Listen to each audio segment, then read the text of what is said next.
Good morning again. It's great to see everybody here in St. Louis at the UMSL campus. Last year, I think it was ice and snow, correct? Yeah. Now it's balmy. Before we start, I want to recognize President Choi being selected for as a board member, Association of Public and Land Grant Universities. Congratulations. It's a great honor for you, and it's a great representation for us. And so we're excited for your work there. You've brought exciting collaborative vision to our system, and I think you'll do the same for APLU. So congratulations. It's good to be here at UMSL. I always dig in to see little things about schools. It's not very old. I mean, the amazing part is obviously in 1963 it became part of the system. And right before that it was going to be a junior college, or it was for a few years. So it's less than really 50, 60 years of saying it's just in this spot. That was a country club and a golf course. And then what has emerged and what leadership have done over the years and what it'll continue to do is amazing because of the less number of years when you compare it to all these schools out there that have had all this time to build. So it's great to be here. Across the system, faculty is one of the greatest sources of strength, and strength is what my theme was for the whole year. Today I'd like to recognize standout faculty at UMSL who over the past year have been designated the highest honor, the Curators, Distinguished Professors, and Distinguished Teaching Professors, including Emeritus. So one at a time, I will probably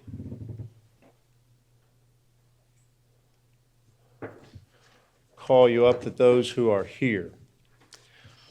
First, Professor Carl Bassi has been a professor at the College of Optometry since 1988. Selected twice as outstanding optometric educator by his students, Dr. Bassi challenges his students to think critically and reach for their personal best. Today we recognize Dr. Bassi as a Curator's Distinguished Teaching Professor.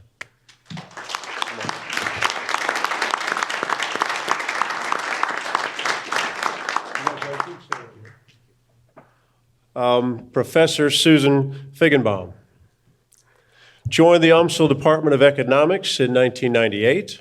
As an expert in healthcare economics, she has taught over 117 courses and also established the Laboratory of Quantitative Economic Analysis. Today we recognize Dr. Feigenbaum as a Curator's Distinguished Professor Emerita.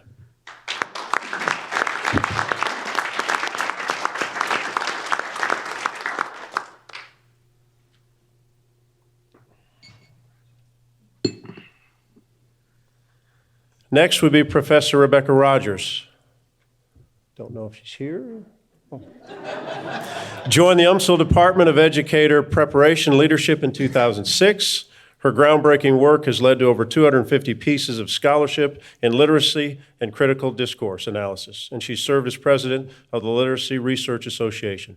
Today we recognize Dr. Rogers as a Curator's Distinguished Professor.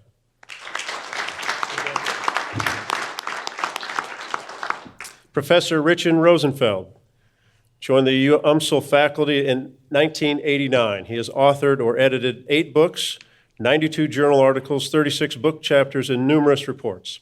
Some of his research has been quoted by local and national news outlets, including New York Times, Washington Post, The Guardian, and the USA Today. Today we recognize Dr. Rosenbaum as a Curator's Distinguished Professor Emeritus.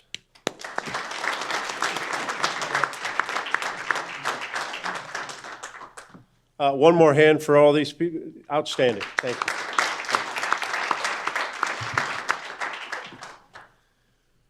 We have several other curators, professors unable to attend today. Dr. Mark Pope, Dr. Guadattara Pincini, Dr. Joyce Mushaben, Dr. Barbara Harbach, and Dr. Robert Rickliffs.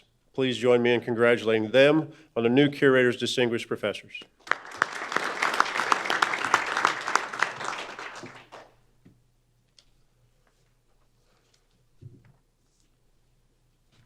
We started with a theme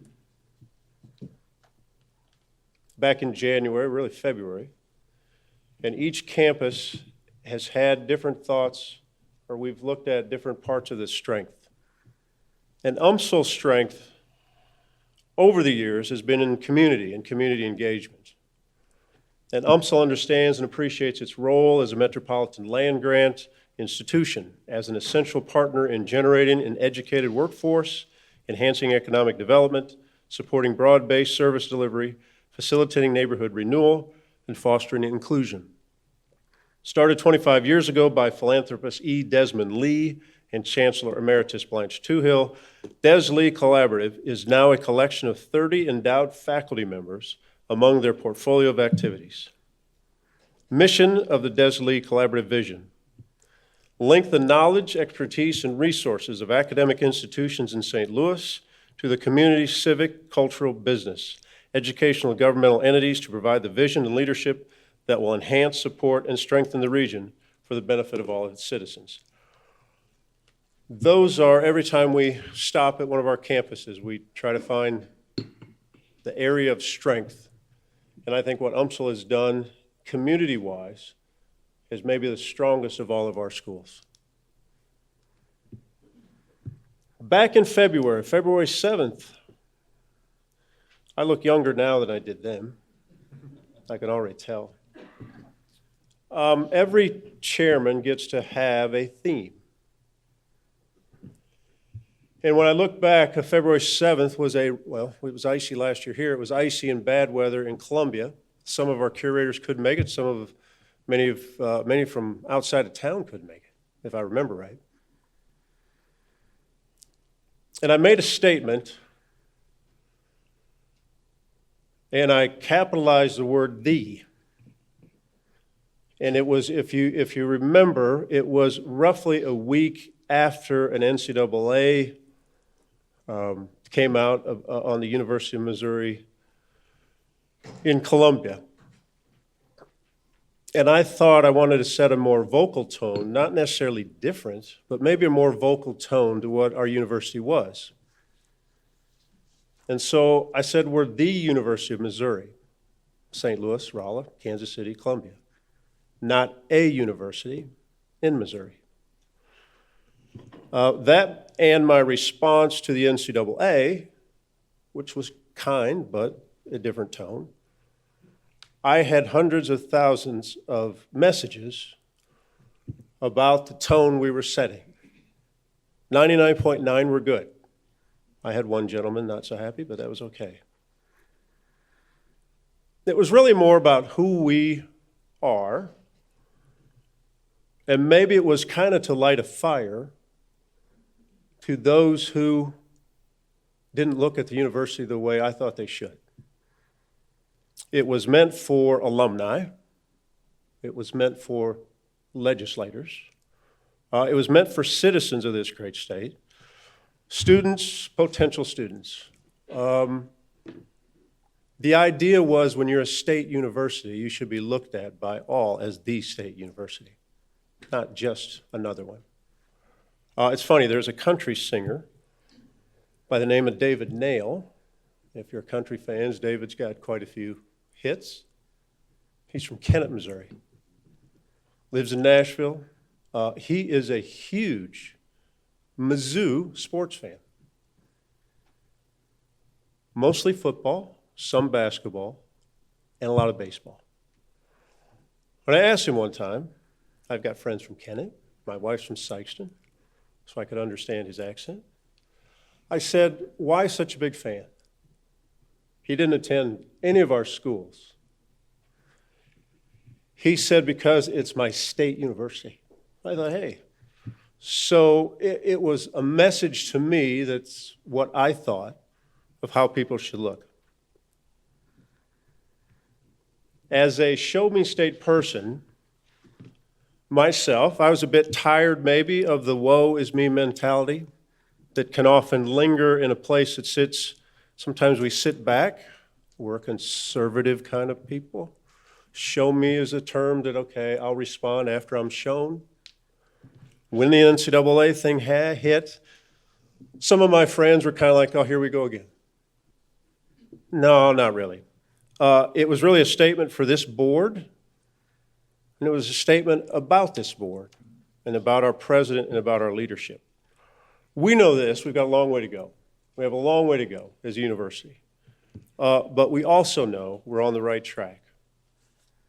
I often relate things to sports because that's what I've been around all my life. In sports, there's always a question on the sports broadcast at times. Is it about the X's and the O's, which is coaching, execution, or is it about the Jimmys and the Joes, or the Susans and the Marys, the people, the athletes, the players? Well, while we know execution's vitally important, I've been on enough teams, I've done enough games. The personnel of that team, it's assembled, usually has a greater way to the final. It's good to have future professional athletes on your team at the high school or college level. So during my time as a curator, especially this year's chairman, I've been able to see and listen to our leaders, our team. And so what I do is just natural. Obviously, I talk as a broadcaster a lot, but I don't usually say a lot outside of that. But I listen and I write things and I jot things down from whoever says. I just keep them, they're notes. Sometimes I can't find them. And I'll give you a few that I wrote down. Dean Elizabeth Laboa. She said it's a new beginning. And this must have been in the spring, probably at the groundbreaking of the next gen. But I caught her on a radio show once, and she said, we're not here to survive, we're here to thrive and to become global leaders. I said, good, I wrote that down. Dr. Brandon Martin, Director of Athletics, UMKC, there's really no ceiling on how great we can become. It's a pretty good one. Chancellor Cartwright, you have a tendency, almost 90% of the time, to say we are the university for Missouri. And that's powerful. Mo Degani, when you got to Rolla, you said this university is a gem and the entire state of Missouri should be proud of our excellence. When people talk, it becomes powerful. Chancellor Agrawal, you often try to bring strength of UMKC and to match that strength that needs the community. But what's best is you'll always say, no matter what we achieve, the possibility always exists for us to do better. Perfect. Marshall Stewart. I don't see Marshall Stewart. Maybe it's his accent, but I write a lot of his stuff down. In October at the engagement week in Columbia, Marshall did a brilliant job. He had a quote that said, it's our time. Now he finished it, said, our time to lead.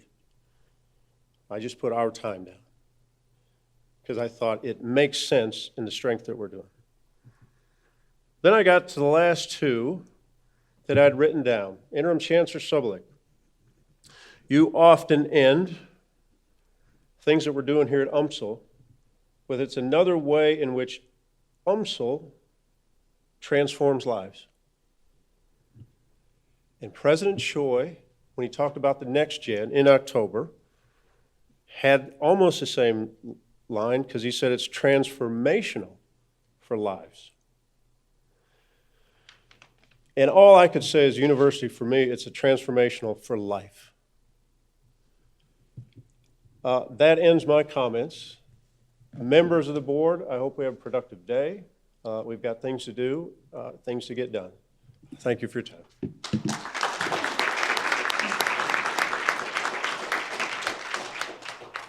Thank you very much, Curator Sunville. We really enjoyed those comments about strength. Before I begin, I do want to recognize Mr. Dudley McCarter. Dudley, can you stand? He is the newest member of the Coordinating Board for Higher Education, and through his work, he's going to ensure that public higher education in this state is maintained at a very strong level going forward. So Dudley, thank you. So let me begin my remarks by sharing some statistics about student success, which is our first Missouri Compact. In terms of first-time college applications and acceptances up until today, from July 1st, 2019, as you can see, most of our universities, with the exception of UMKC, has seen double-digit growth in applications. This is very promising. What you see on the right are comparisons for students who actually accepted the offer. So they've been admitted, and they've accepted the offer by sending in their deposits. And Mizzou is up almost 11%. And for the first time, UMKC and UMSO are accepting acceptances. So the comparisons are not apples to apples, but we're beginning to see this earlier on. Chancellor Mo Degani has hired a new vice provost for enrollment management, and her job, working with her team, is to ensure that those students who are admitted are contacted and stewarded so that they accept our offer. This is now a fiscal year look at first-time college students enrolled at our university. These are not to the same scale, but the scales were provided so that you can quickly see the trends at all of the universities. Overall, at the UM system, we've seen a healthy increase. That healthy increase was really supported by what happened at Mizzou. But at the other universities, we have seen dips. All 4 universities are now working with external consultants, whether it's Ruffalo Levitz or EAB, to develop modern approaches for using social media and data analytics so that we can increase our applications, admits, as well as acceptances to our university. A troubling sign that we see, not just at our universities, but throughout the state of Missouri, is the reduction in the number of transfer students. So it is very important, and I think Chancellor Agrawal, Chancellor Sobolik, as well as Chancellor Degani recognize that we have to have a new approach, a more engaged approach to work with community college students. Part of the reason that these trends are going down is because the enrollment at community colleges are going down. So this is a statewide trend, but we believe we offer a very high-quality education for these students, so the more that we can do in developing articulation agreements will be helpful. 6-year graduation rates are so important. This is the benchmark measure of student success. And as you can see, we've seen some increases at UMKC, Mizzou, SNT, but we've seen reductions at UMSO. This is going to be a major focus of our efforts throughout all 4 universities. In fact, today's critical issue or strategic issue discussion is going to focus on how do we increase graduation rates going forward. So this is for the entire population of first-time college students. So we are comparing apples to apples. 6-year Pell graduation rates, we've seen increases at Mizzou, a healthy increase. We've seen reductions at UMSL, and some increases at UMKC and SNT. But these trends have to continue. We want to see the gap between general population graduation rate as well as Pell student graduation rate to go down as a function of time. And I'm going to go through these rather quickly from this point on, but as you can see, the 4-year graduation rate is something that parents look into. Can my son or daughter graduate in the allotted time of 4 years so that they can launch their careers and they can leave with lower debt?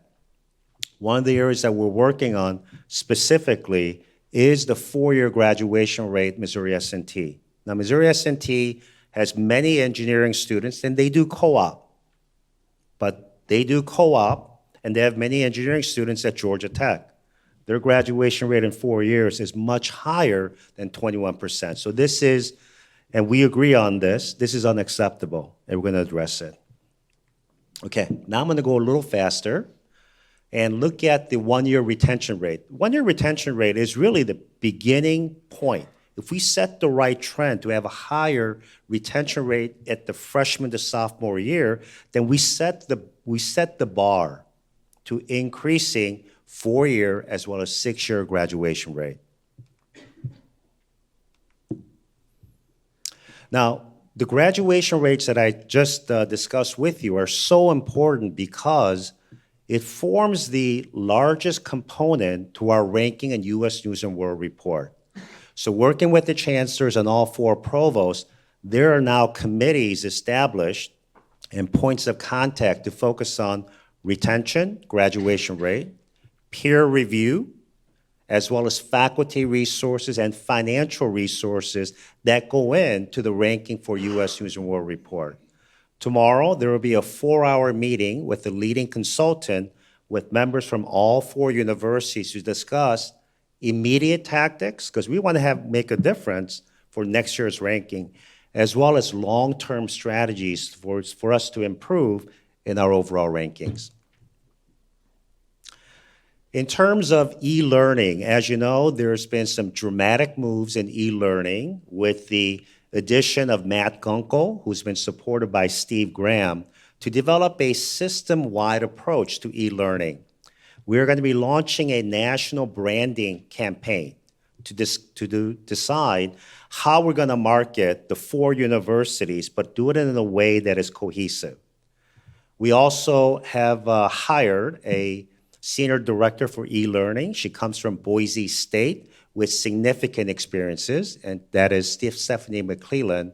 And there is a e-learning strategic plan. If you want to go and review it, it talks about how the 4 universities can work together to achieve excellence in creating high quality, lower cost learning opportunities for a variety of student groups, undergraduate, graduate, as well as adult learners who have some college credit but no college degree.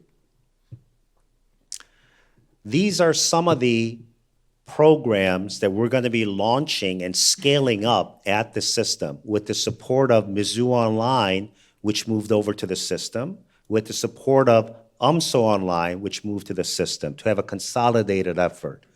We're not going to have hundreds of programs. We're going to have dozen, maybe 24 programs that we're going to focus on that are going to be high quality, that's going to be met with a lot of that's going to meet the market demand, as well as have the scalability. These are the undergraduate courses. There are some exciting programs like criminal justice and criminology. It says UMKC, but I think it's supposed to say UMSO, so that's a mistake, or maybe it's in collaboration. But also the cybersecurity opportunities are going to be huge for this state. These are some courses that are planned for the cohort to launch in fall of 2020 at the graduate level. Now let me talk to you about research and creative works. And this is a comparison from July 1st of this year to present and comparisons for 2018 and 2017. As you can see, Mizzou has had a significant increase compared to 2 years ago. UMKC is refocusing with the hiring of a new vice chancellor for research, but that's a trend that should be reversed. And Chancellor Agarwal is working very hard on determining ways to provide support. This is not about asking faculty members to work harder. Many faculty members are working hard, but we need to enable them to work smarter for the university to provide a level of infrastructure, proposal writing, and networking opportunity to researchers within the 4 universities as well as external. And that's why the investments that were made as part of the strategic plan, the $20.5 million, those investments were going to serve as a catalyst for our faculty members to become even more successful. In total research awards throughout the system, we've seen a an increase from 148 million to 154. But once again, with our goal of doubling research, we need to accelerate this pace even more. We need to land national centers from the National Science Foundation, Department of Defense, MURIs that can help support this vision. And on the expenditure side, you can see that we increased from this time last year throughout the system by about $10 million. I want to talk to you about the outcomes from the collaboration opportunities and the investments that the universities have made to support Next-Gen Precision Health Initiative and the Institute at Mizzou. Initiative, we're going to say broadly, encompasses all 4 universities. The Institute, not just the building, but the collective efforts at Missouri, at University of Missouri-Columbia, is going to be coming under the umbrella of the Institute. As part of this, we had an exciting announcement by Jim Fitterling, who is the CEO of Dow, and he committed $6 million for this project. And that relationship was formed because he was on Dean LeBoa's Strategic Advisory Board. And he is a person that has undergone successful cancer treatment and believes that the investments that we're making in precision health can lead to new cures and new approaches to treating patients in a precise and personalized manner. We also have some major grants. This is a project that's led by 3 individuals, Dr. Bill Fay, Bill Turpin, and Sheila Grant. And it is a project from NIH that enables our faculty members across all 4 universities to take their laboratory discovery and to commercialize it, to provide them the tools that are necessary so that they can develop the business plan, identify venture capital. We need to take more of our discoveries that occur in the laboratory to clinical applications as well as commercial success.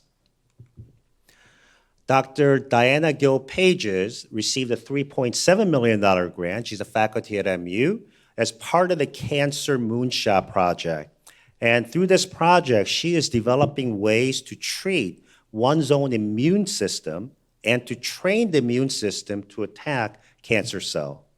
This immunotherapy approach combined with the radiotherapy strength that we have at the university can be a powerful tool that brings to bear the outcomes of precision health to the communities that we serve in Missouri and beyond. Professor Peter Cullen at UMKC received a major grant from NIH to look at age-related macular degeneration. This is a simulation that shows a person with healthy eyes, and on the right, you see what AMD can cause. He is now able to find cures for people with AMD. So talking about research that makes a difference to allow a person to be able to have better vision in their late ages is a tremendous opportunity for our university. Last but not least, Missouri S&T, Dr. Thomas Volkov from Department of Physics received a major research grant from NSF to develop high-performance computing, and this can be used for a variety of activities, including precision health, as well as material science, data analytics for social science research, and so forth. Our interim CIO, Beth Chancellor, will be working with the CIOs at all 4 campuses to leverage our investments to have a greater impact to our faculty and the research. Engagement and outreach. 2 weeks ago, we had an exciting announcement with support from University of Missouri System, Mizzou, as well as MU Healthcare and the Engagement Office to partner with Special Olympics. I didn't realize this, but Special Olympics is more than the competitions that occur every year on campuses throughout the state of Missouri. It is about providing the confidence, the support, so people with disabilities can find the strength, abilities for that success. And when I met Christina Rhodes, the young lady who was there with our coach, Robin Pinchton, her enthusiasm for life, her appreciation for the support that she's received from Special Olympics was truly, truly touching. We all came away from that event thinking, how can we help support these types of activities for us to become more inclusive and more welcoming and support the people who live in our state? So I'm very excited about this partnership. We also have new leaders at the university, and Dr. Kathy Schmidtke-Feltz is going to work with me and the system team, as well as the 4 universities, to use data analytics to help improve our performance. She has made tremendous strides in using MyVita to feed into academic analytics that will enable our faculty members to make connection with faculty throughout the University of Missouri system, as well as national colleagues. And this will also help us develop the benchmarks and tools to evaluate how we are performing against our peers within the AAU, the PLU publics, as well as ASUN institutions. Kevin Hogg works closely with Ryan Rapp, and he's now Assistant VP for Investment. Dr. Tanisha Stevens, are you here, Dr. Stevens? Welcome. And she is going to be the Interim Director for Diversity, Equity, and Inclusion at UMSL.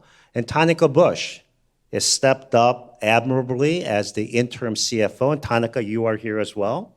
Thank you. And she's working closely with the interim chancellor to implement modern approaches to grow revenue, cut expenses, and reallocate those new revenues and expense cuts to grow the university and its mission. In this category, last but not least, we have a very special guest with us, and that's Dr. Rachel Winograd. And I don't know if you can see that slide off to the left, but the top line shows opioid overdose deaths per 1,000 people in St. Louis County. You can see the dramatic increase over the past few years. Dr. Rachel Winograd is a faculty member at the Missouri Institute for Mental Health, which is at UMSL, and she is the state's leading expert on detection, treatment, and education in this regard. She has done such incredible work to increase awareness and provide support. She is also a national leader in that regard. And she was awarded the President's Award for Intercampus Collaboration. And she is here. So I'd like to ask her to come up to the front, be recognized. I'd like to ask Chancellor Sobolik to join us as well.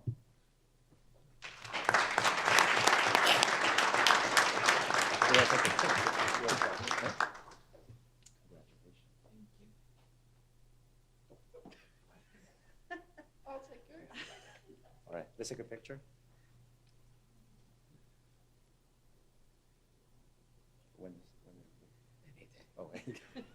She is due any day with their 3rd child, I believe. Yeah, okay, congratulations. Now I want to switch gears and share with you the work that was assigned to me by Curator Daryl Chapman last year, July of 2018. As part of the university task force, Curator Chapman and the curators asked that the university leadership review the mission statement. The mission statement that we currently have hasn't been changed since 2003. And the change that occurred in 2003 was a very minor change with a few words from the version that was approved in 1997. And so for 22 years, we've had the same mission statement. But we also believe that mission statements are enduring. They should be foundational. And to change mission statements dramatically will also take a lot of careful work. The mission statement is our formal declaration of what we stand for and what we want to achieve. So as part of that, we went through an exercise led by Christine Holt to, I'm missing a slide, I'm sorry. Oh, this is our mission statement, current mission statement, that talks about the land-grant mission, fostering innovation, and ensuring that we benefit society through the advances in health, cultural, and social interests. It's a good mission statement, but is it time for us to consider new elements? So as part of this, we revised it to include the themes of excellence, leadership, and the foundational values in academic freedom and freedom of expression. We discussed this with the curators, and some curators have provided their input. Faculty, staff, and students, through their elected organization at the system level, provided their input. And what we came up with is the following, with changes that are made that you can see in blue. The changes include focusing on excellence as a university. It also talks about the value of academic freedom and the freedom of expression. It also educates students to become leaders, and that we want to serve as a catalyst for innovation, and that as a university, we foster research and creative works that advance our understanding of the world and ourselves. The reason that this is an important change is because of the words excellence, leadership, freedom of expression, and academic freedom. But with academic freedom and freedom of expression, the values that we hold dear as an institution, there are restrictions, there are boundaries. And so I want to share with you what some of those perhaps boundaries are for all of us to understand. We're one of the few universities that has a CRR on the definition of academic freedom. And it says faculty members are entitled to freedom in research and in the publication of the results, subject to the adequate performance of their other academic duties. Faculty members are entitled to freedom in the classroom in discussing their subject, but have the responsibility not to depart significantly from their respective areas of competence. And also, they should anticipate that that the public may judge their profession and their institution by their utterances and actions. Hence, they should at all times be accurate, exercise appropriate restraint, show respect for the opinion of others, and make every effort to indicate that they do not speak for the institution when they are speaking as public citizens. On the freedom of expression statement, the University of Missouri State System adopted a statement that was modified based on the famous Chicago Statement on the Freedom of Expression. And basically, it says that freedom of expression is indispensable to a university's ability to transmit knowledge and is fundamental to the ability of members of a university community to discover, explore, interpret, and question knowledge. And that our members have the broadest possible latitude to speak, write, listen, challenge, and learn. It's a powerful statement that was adopted. And so, with this background, I would like to ask the Board of Curators to consider the revised mission statement. And at this point, I'll turn it over to Curator Sunvold. Are you looking for a motion? I need a motion to accept the revised mission statement. So moved. Second. All in favor say aye. Aye. Opposed? Abstentions? Thank you. New revised mission statement passes. Thank you. The next item that I do want to talk to discuss with the board is the annual Research and Economic Development Annual Report. As I stated before, all 4 campuses are working hard to increase research and creative works. And the foundations that we're laying now, I know will bear fruit in the coming months and coming years. I want to give you a little flavor of funded research. Research is not just funded research, but funded research is an important measure of the research prowess of a university. But we should also consider journal articles, books, citations, national awards received by our faculty, as well as performances and exhibitions as well. In 2020, fiscal year 2020, the total requested R&D budget comprises of $142 billion in research R&D. And you can see by categories where the research funds reside. DoD has a tremendous budget, as well as NIH and DOE. But DoD research, significant portion of that research is research that is at the development or applied level that many universities don't get involved with.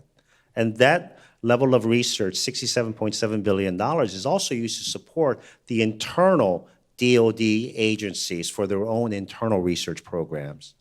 Many of our faculty members seek research funding from NIH, NSF, Department of Energy, and NASA. Primarily, those are the areas. But more and more, our faculty members are seeking the partnerships with DoD, which is very promising. As part of this budget, what you see there are the light blue and blue bars representing the House budget request in light blue and the Senate budget request in dark blue. What you see in the orange are the proposed budgets from the White House. And as you can see, many of the proposed budgets for select science programs from the White House has been reduced, or reduced compared to the prior year. For example, let's take a look at Department of Energy Technology. This is a program that supports, for example, the ARPA-E program, the really innovative energy projects that they have been supporting. But the House and the Senate are requesting additional funds compared to the past year. So this is very promising. So when these budgets pass, most likely the final budget numbers are going to be between the House budget and the Senate budget. So there are some areas like Department of Energy Technology program, that's where we should focus, as well as NIH. Looks like they're going to get a healthy bump. NSF, the support's not there from the Senate. But these are the ways that chancellors, vice chancellors, and the provosts are working with our faculty to identify programs in these areas. And wouldn't it be great to invite program managers from NIH, Department of Energy, to our campuses to talk about these opportunities and take a group of faculty members out to DC to meet with the program manager. These are the types of things that our leaders are doing to promote research. Not just work harder, but work smarter. Now, the reason that we have to work smarter but accelerate our process is that during the past decade, our research productivity has been stagnant. And what you see on the 2008 column are expenditures in thousands of dollars for Missouri, MSNT, Missouri Science and Technology, UMKC, and UMSL.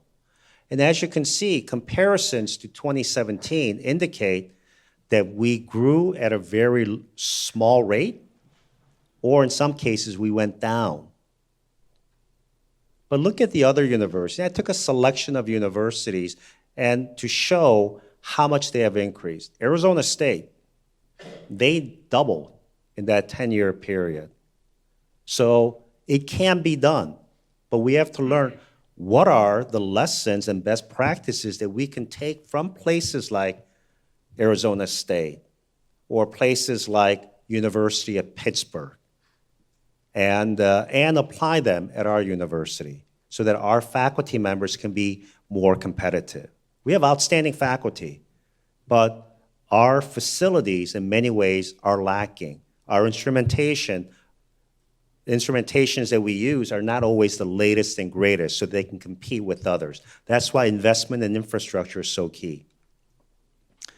Now I'm going to go through very quickly to share with you the fiscal year comparison. So the end of the year, fiscal year comparison for research proposals and a significant increase at Mizzou.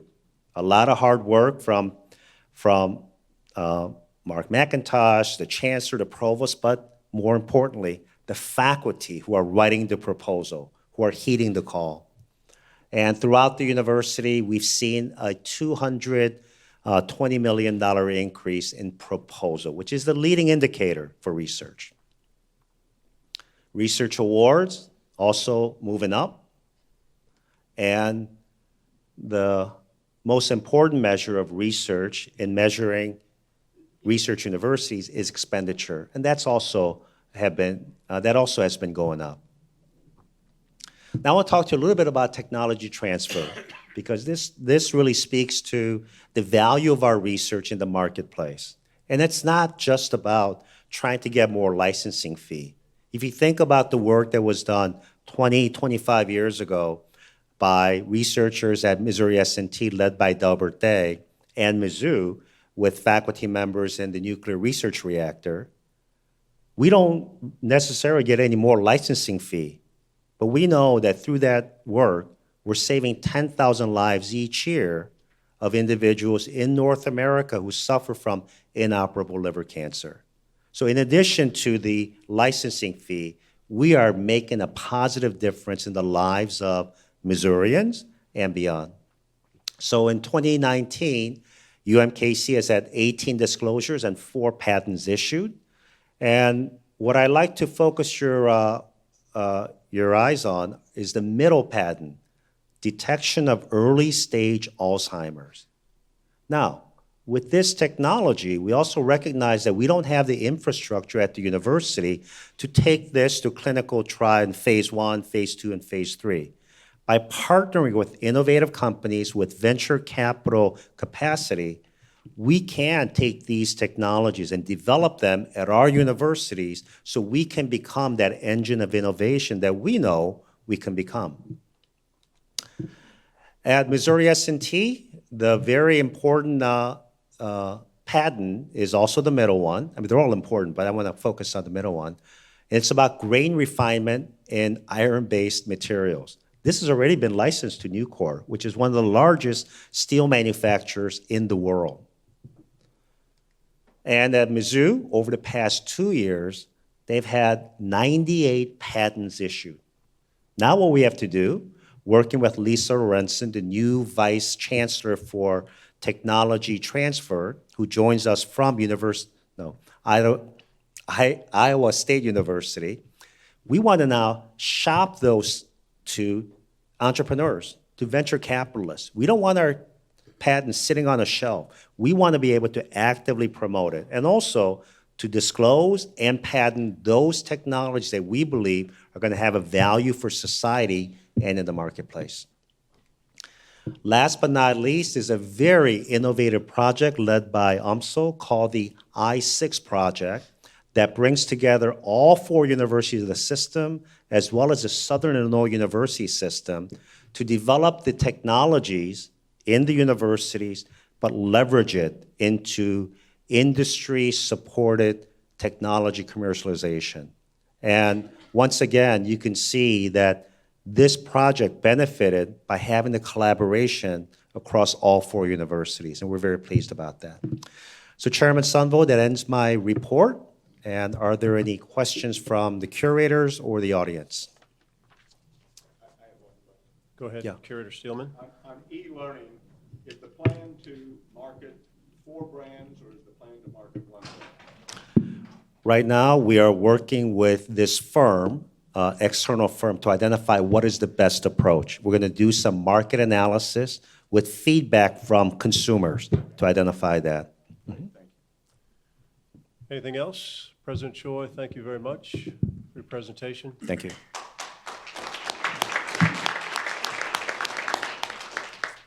Next up, Student Representative of the Board, Avery Welker.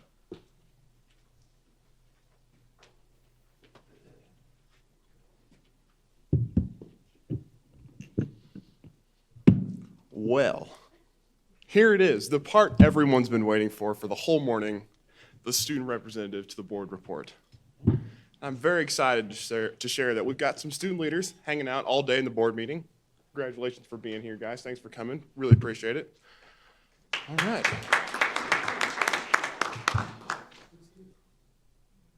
Stand up, guys. Yeah, if they stand up, please.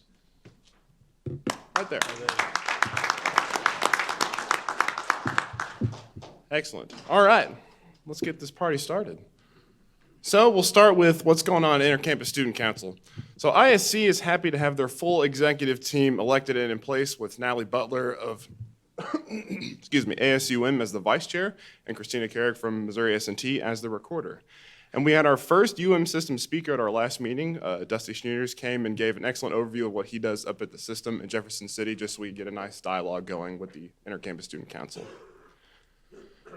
So what's going on with ASUM? They've recently selected the legislative interns for the upcoming legislative session. Out of over 100 applicants, 8 were selected, 2 from each UM system university. Over the coming weeks, they will be preparing for their session. And on their Facebook page, which I took a screenshot of here, they've been posting weekly updates with testimonials on the impact ASUM has and the importance of their work. If you guys are interested, go ahead and check out those videos that are on their Facebook page.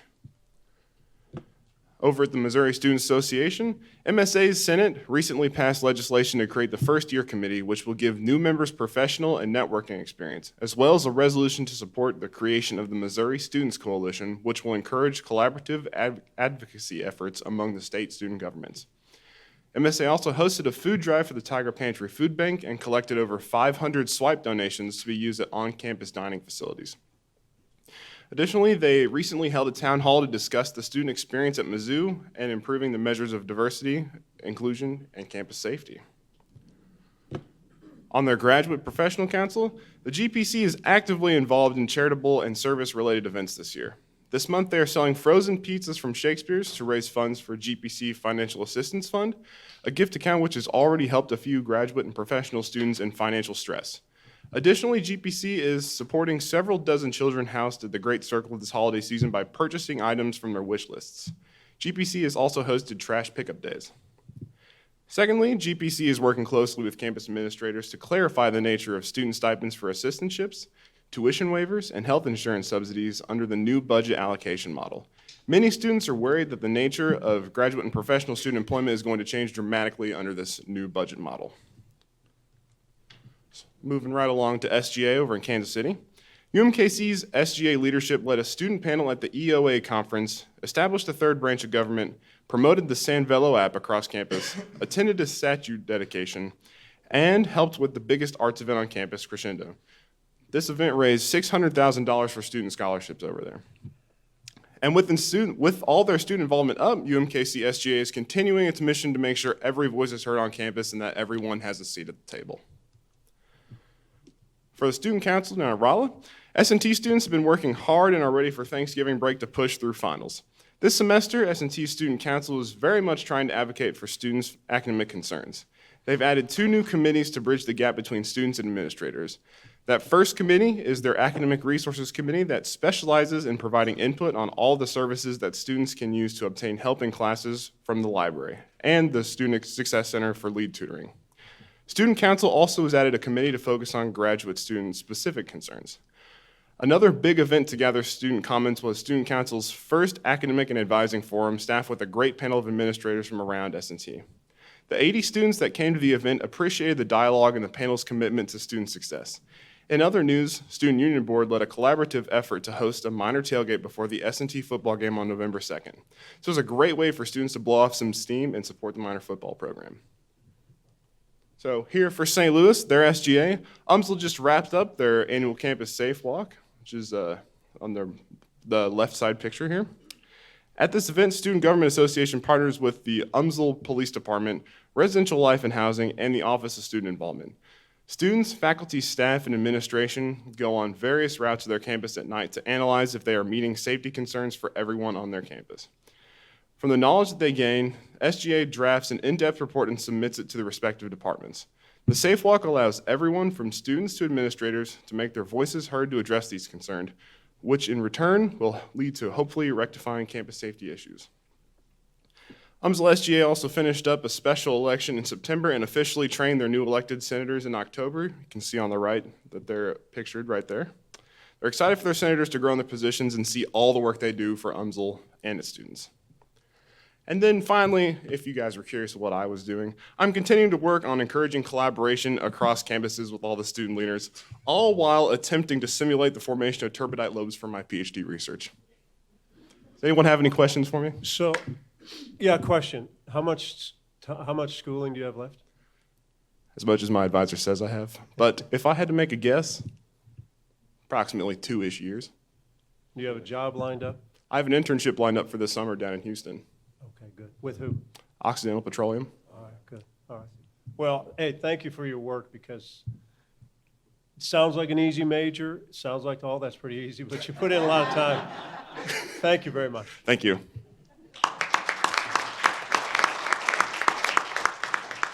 Next on our agenda, we will, review consent agenda.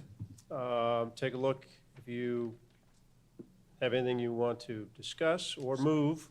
If not, I need a motion to approve the consent agenda. A second? All in favor say aye. Aye. All opposed? Abstentions?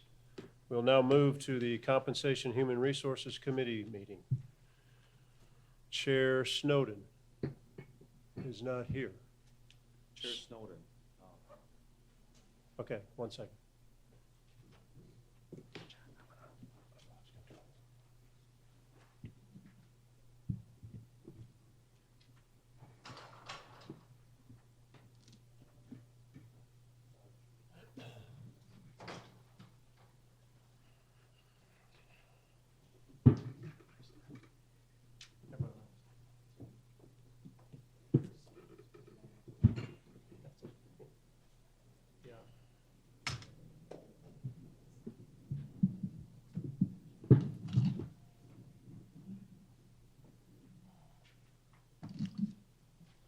Could move right to Marcia.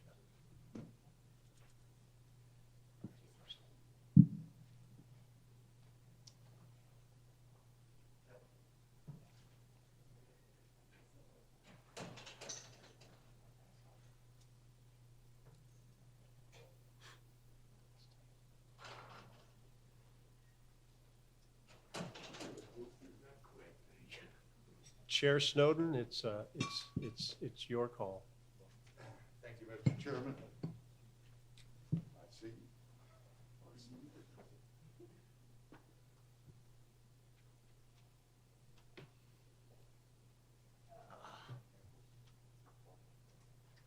Thank you, Mr. Chairman. Committee on Compensation and HR has 2 action items to approve this morning.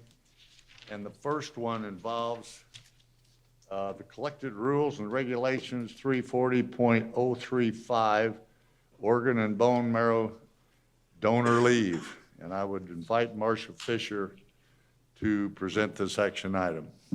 Thank you. So we're really continuing with the making a positive difference in lives with the policy that we're bringing forth today. With the support of TRAC, our Total Rewards Advisory Committee, as well as other representative groups, the HR Policy Committee, and we've had guidance from our MU Healthcare partners, have developed a policy on organ and bone marrow donor leave. 2 things that I'll cover today, what it is and the impact that it can have. So first of all, this is a policy that will allow for paid leave for benefit-eligible faculty and staff who've completed at least 1 year of benefit-eligible employment. It applies when an employee is serving as a donor of a solid organ or bone marrow donation only, and it allows for 30 calendar days for an organ donation or 7 calendar days for bone marrow donation. The state of Missouri has a similar policy, though they use business days or working days versus calendar days. And we also found that this was a policy that was also other institutions would have. The exciting part about this is the impact that it can have. And really, it's a life-saving impact for Missourians. It supports our mission of serving the citizens of Missouri and the MU Healthcare's mission of saving lives. We think it's probably a program that won't be used often, but when it is used, it will have a meaningful impact for the lives that are involved. Because of not being used frequently, it's most likely a low-cost program. And it is, by having the paid leave, it really does level the playing field of who's able to do this, because we don't want folks who would otherwise have the opportunity to do this to put themselves at risk with their job by running their leave too close. And as we were getting ready to present this to the board, we had a question of when would this be in effect? And the question came from a campus because there was a particular person whose coworker was going to be doing a donation of an organ for this colleague's child. And I can know nothing else about these two people, but I know that that's a good coworker. And I am happy that through a program like this, that we can help encourage those types of things and be a partner in those life-changing events. So with that, I would recommend the approval of this policy. Are there any questions of Marcia Stewart, Marcia Fisher? Not, may I have a motion and a second from the committee that the collective rules with regard to organ and bone marrow donor leave be approved as indicated in the documents provided in the board materials? So moved. Do I hear a second? I'll second. Been moved and seconded. All in favor, say aye. Aye. All those opposed? The ayes have it. It's unanimous. The motion carries.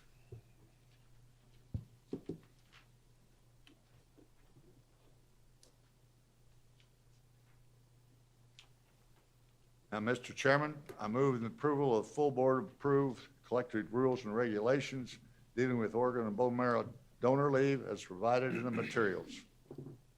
Do I have a second? Second. All in favor, say aye. Aye. Aye. All opposed? Abstentions? It passes. Mr. Chairman, the second action item is the approval of the HR Compensation Committee to go into executive session. And I would ask for a second to that motion. Second. Cindy, would you call the roll? Curator Burnsick? Yes. Curator Chapman? Yes. Curator Lehman? Yes. Curator Snowden? Yes. You have all votes in favor. That concludes the work of the committee, Mr. Chairman. Thank you very much. We will now move to the Finance Committee. Chair Burnsick. Good morning. The Finance Committee approved two action items during its original Finance Committee meeting. We heard from Chief Information Officer Tom. Investment Officer, Tom Richards, regarding the university's fiscal year 2019 investment performance. Tom reviewed fiscal year 2019 investment performance for the university's endowment pool, retirement plan, and general pool. He noted that the retirement and endowment portfolios have now been fully transitioned to asset allocation targets approved by the board in September of 2017. These changes were intended to produce more risk-balanced portfolios through meaningful diversification of assets. While the investment portfolios did not achieve their long-term return objectives during fiscal year 2019, the portfolios performed as expected given market conditions, particularly the equity market volatility experienced during the fourth quarter of 2018. Vice President Ryan Rapp provided the University of Missouri fiscal year 2021 student housing and dining rates. The predominant rooming plans for each campus increased slightly, ranging from 2.4% at UMKC to 0.2% on the MU campus. The dining rates increased 3.2% at UMKC, 2% at UMSL, and 1.3% at Missouri S&T, and decreased on the MU campus by 1.7%. The Finance Committee unanimously approved the fiscal year 2021 student housing and dining rates as outlined in the November Board of Curator mailing materials. So, Mr. Chairman, on behalf of the Finance Committee, I move to recommend to the full board the approval of the fiscal year 2021 student housing and dining rates as outlined in the materials before you. Do I have a second? All in favor, say aye. Aye. All opposed? Abstentions? Next. And then Ryan Rapp also provided an overview of the University of Missouri Kansas City Block Heritage Hall renovation and addition. The estimated construction cost is $131 per ground square foot, and the construction is expected to be completed in July of 2022. The project budget of $16 million is funded from private gifts. The Finance Committee unanimously approved the Block Heritage Hall renovation and addition project. So, Mr. Chairman, on behalf of the Finance Committee, I move to recommend to the full board the approval of the Block Heritage Hall renovation and addition project on the University of Missouri Kansas City campus. Second? Second. All in favor, say aye. Aye. All opposed? Abstentions? It passes. And this concludes my finance report. Thank you very much, Chair Burnsick. We'll now move to the Health Affairs Committee Chair Report. Chair Graham. Yes, Mr. Chairman. The Health Affairs Committee met on November 13, 2019. We had 5 informational items and 1 action item. First of all, we heard from CEO Jonathan Curtright to give us an overall report of MU Health, and he pointed out that MU Health operating income is on plan. In fact, we had a net margin as of the reporting date of $14.2 million, which is at least $100,000 favorable to budget. He also reported on the custom network plan, the health plan that's available to MU Healthcare employees and others, and that since 2015, approximately 60% of the custom network plan are MU employees and dependents, and the premium savings to these employees have been significant. It's also now been applied to Cap Region Medical Center over in Jefferson City, and their healthcare costs are also down at least 14%. The program that was announced several meetings ago, the Academic Health Center Strategic Plan, is now in full progress. It consists of 3 separate teams. Research is led by Medical School Dean Zweig. Scale and clinical practice is led by CEO Jonathan Curtright, and we'll hear more about that later. And to align MU's resources, that's led by Provost Ramchand. It's also been learned that the first occupant of the Next Gen facility will be the Alliance for Precision Health, and that'll be Siemens Health Engineers, the System, and MU Healthcare.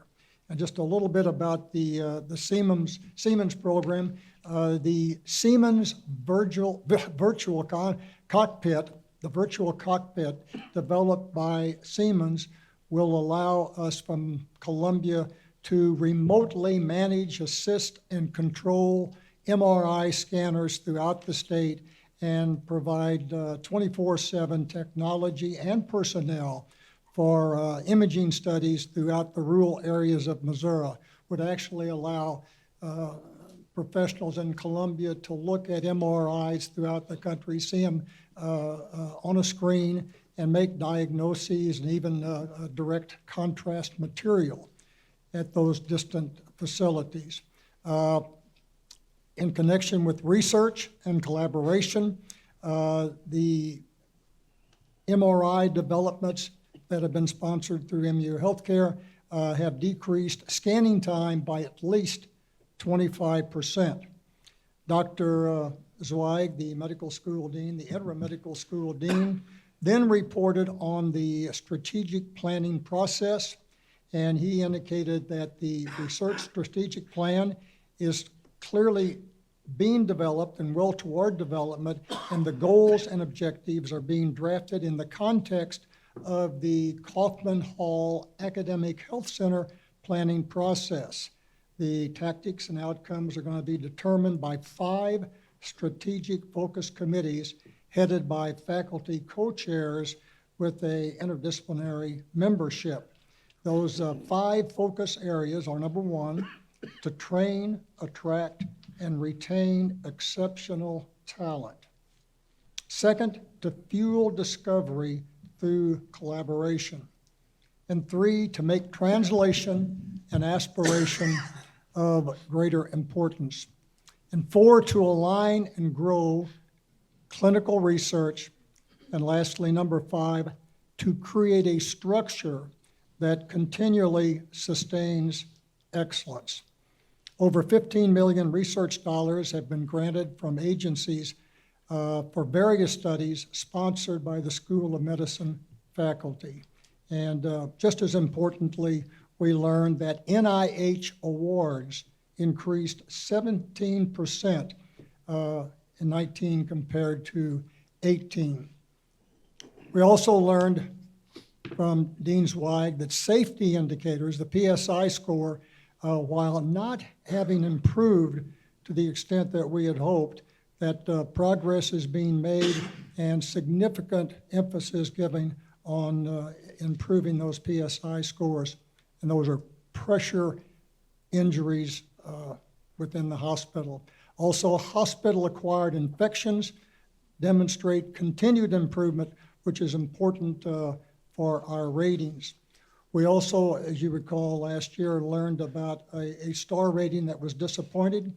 That star rating has been recalculated, and MU Healthcare improved to a two-star organization.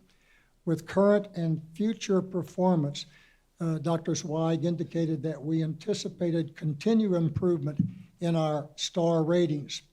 We also heard from Kay Davis, our interim CFO, and she gave us a report on financial performance. I'll not report on that because it's provided at length in our materials, and I would suggest that all of us read that carefully. It's very informative and also very encouraging. We also had a compliance report from Jennifer May, who is our Chief Compliance Officer, and I would suggest the same thing. That's a lengthy report, but it is contained within our materials, and I would suggest that we all review that because it also indicates that in the compliance area, we're doing well. I would now ask CEO Jonathan Curtright to talk about clinical scale and the community hospital framework. Jonathan. Thank you very much, Curator Graham. There was a document that was sent out in the packet, the Clinical Scale and Community Hospital Framework. Hopefully everyone had a chance to review that, but I thought I would hit a few of the key highlights around that document and provide an opportunity for the board to ask any questions. This document was drafted as a high-level framework for how we want to grow and get scale for our facilities. It has gotten broad feedback from multiple curators, system leadership. It has been done under my leadership and with great support from CFO Ryan Rapp as well as Mr. Nim Chinaya. If you think about it, and we believe this solidly, that our clinical scale and clinical excellence is strongly and inextricably linked to research and education excellence. In fact, it is oftentimes in most academic medical centers the jet fuel that you will be making to make the clinical work go very, very well. In getting the feedback on the clinical scaling framework, there were several comments that came back to me. I thought I would highlight a few of the feedback that we got from several of the curators and leaders. This document and our scaling framework must enhance and maintain our AAU status. Number two, we need to be the provider of choice in the communities that we serve.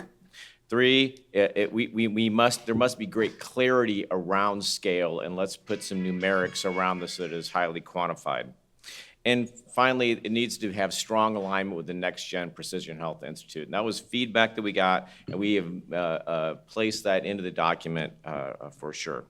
I want to be clear that this is not a blanket approval for any one scaling strategy that will come forward, but it is a way that we will analyze opportunities as they come forward, and it's a lens by which we can assess the overall efficiency and efficacy of projects that come forward.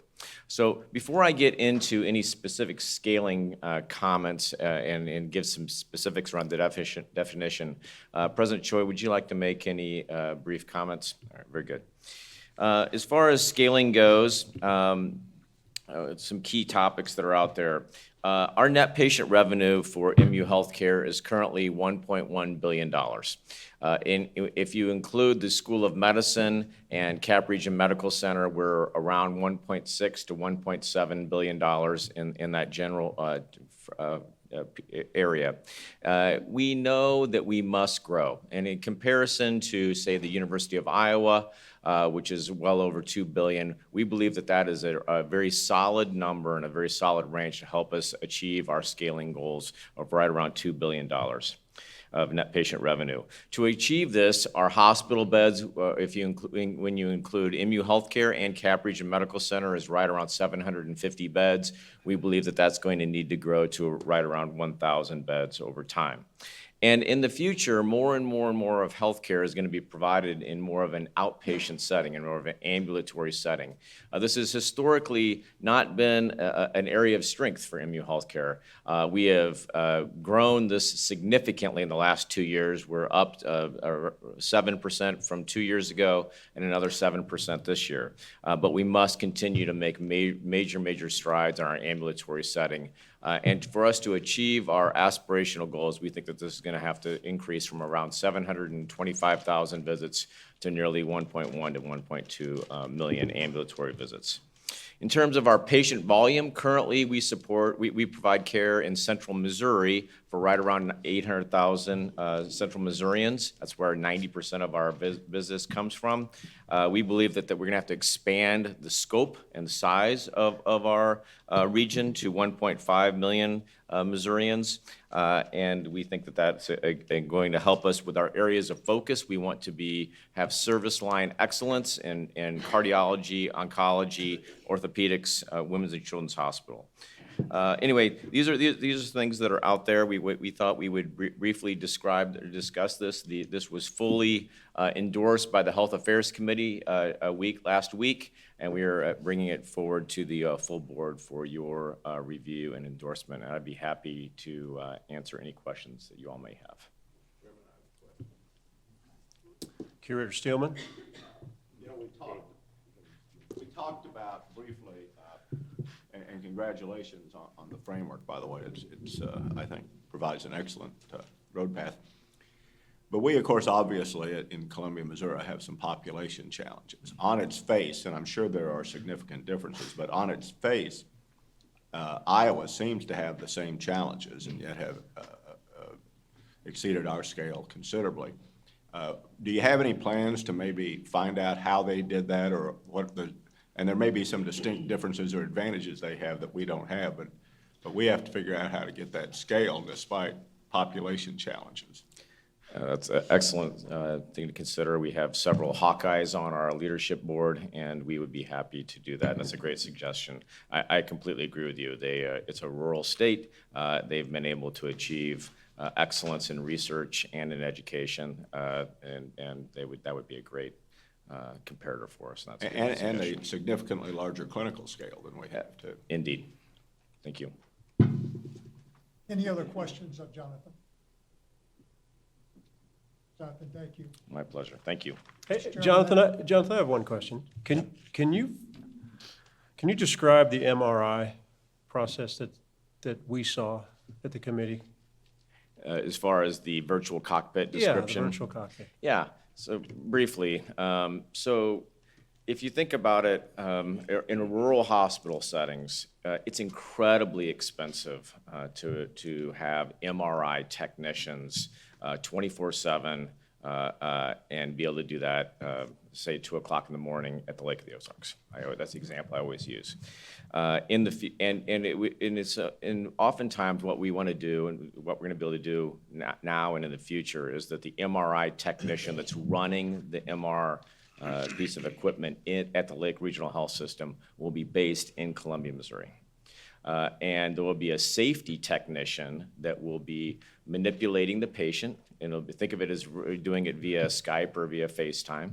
They'll tell the technician in Columbia will tell the technician how to position the patient and the like, and all of that work will be done right in Columbia, but the patient will be based at the Lake of the Ozarks. So how many counties, what kind of reach besides the area we're in now can that happen? Yeah, well, a couple of things. Right now, we're doing this. As we speak, there are MRI technician at University Hospital is running the MRs at Women's and Children's Hospital, at South Province Medical Branch by Rockbridge High School, and then at Alice Fischel Cancer Center.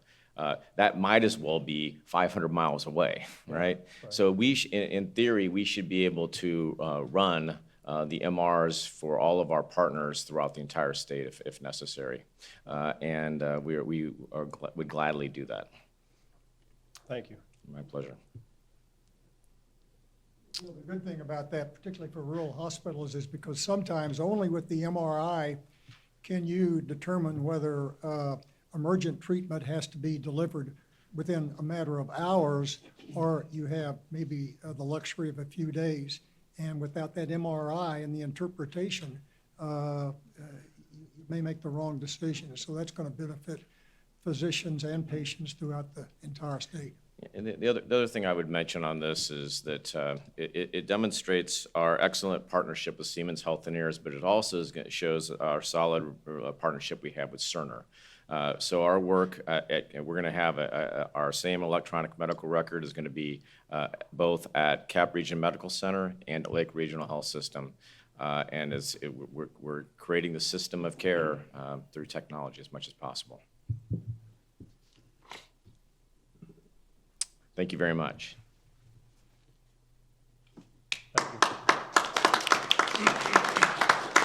That does conclude our report from the Health Affairs Committee. Mr. Chairman. Do you have action items? I think we've already approved our committee report, so it's on there, but that's already been approved. Oh, okay. Then we will move on. Interim Chancellor Sobolik. We do need a resolution going to, No, we did that during the committee meeting last week, so we're good. Yeah, so we're, I yeah, think we've we done, did I it. think we've so- done everything. Yeah, we're good. Cindy's advised me on that. Yeah, we're good. I'm a trustee. We're in executive committee with that.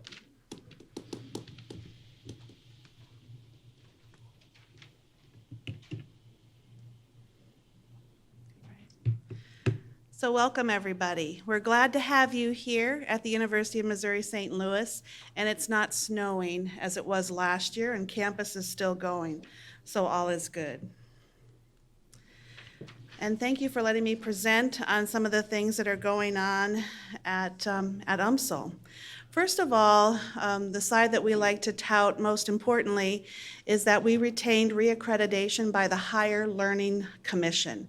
And we did that without any restrictions, 0 issues or 0 problems. And so that is a fantastic result that indicates the excellent hard work by a lot of our faculty, staff, as well as our students. The Higher Learning Report also indicated that they were very in favor of the organization and structure of our strategic plan. So my presentation today will wrap on that framework and talk about our strategic plan and the successes and some of the challenges that we have with regards to that. So our very first compact of the strategic plan is on student success. And UMSL's foundational or fundamental purpose is to educate and graduate students. And our student success compact commits us to offer students access to high-quality programs, support services, and other resources for success in and out of the classroom. This is an area in which UMSL really does lead, graduating students who become leaders in our economy and communities. 73% of our 103,000 alumni live and work in the St. Louis region and transform the very fabric of our community and position our university as a major economic and cultural driver. We are St. Louis. Now, UMSL is the top performing public research university in Eastern Missouri. As you know, one of only 4 public research universities in the entire state. And overall, we remain a Tier 1 national research institution. UMSL is one of only 2 Missouri institutions to make the U.S. News and World Report inaugural top performers for social mobility ranking, which is a new index based on how well universities graduate students who have extreme financial need. 41% of our students are Pell Grant eligible. 94% of our graduates are successfully employed, and their average entering salary is $44,100. This social mobility ranking affirms what we've known for a long time, that UMSL is an institution of opportunity. And it is one of only 2 institutions in Missouri to attain this ranking. Another indicator that we are a game changer in our students' lives is a recent New York Times article that analyzed the expected graduation rates of universities according to their student demographics. And again, our undergraduate students, 76% receive financial aid. Their average family income is $55,000 with a $34,000 annual median income, which is the lowest amongst the public research universities in the state. The average age of our students is 27, and 26% are underrepresented minorities. Now, based on those student demographics, UMSL is expected to have a 6-year graduation rate of 60%. But we outperformed this expectation by 5 percentage points, with a 6-year graduation rate of those students of 65%. And we're the only public institution in Missouri that overperformed expectations. And continuing on our student success parameters, our incoming first-time freshman class set new academic records with an average ACT of 24.25 and a cumulative GPA of 3.45. The overall freshman class is slightly larger than last year at 1,086, but campus-wide, as we've indicated previously, our student head count is down slightly at just over 16,000 students, which mirrors a national trend of declining enrollments for the past 8 years and something that we are focused very strongly on. So UMSL is working to reverse this trend because our success is important to the region and to the people's lives that we help transform. Our plan includes, number 1, working with RNL, Ruffalo Noel Levitz, to create our first ever strategic enrollment plan. It's a 10 to 12 month exercise that will yield a 3 to 5 year enrollment plan. We've also added new in-demand degrees to meet student and industry needs.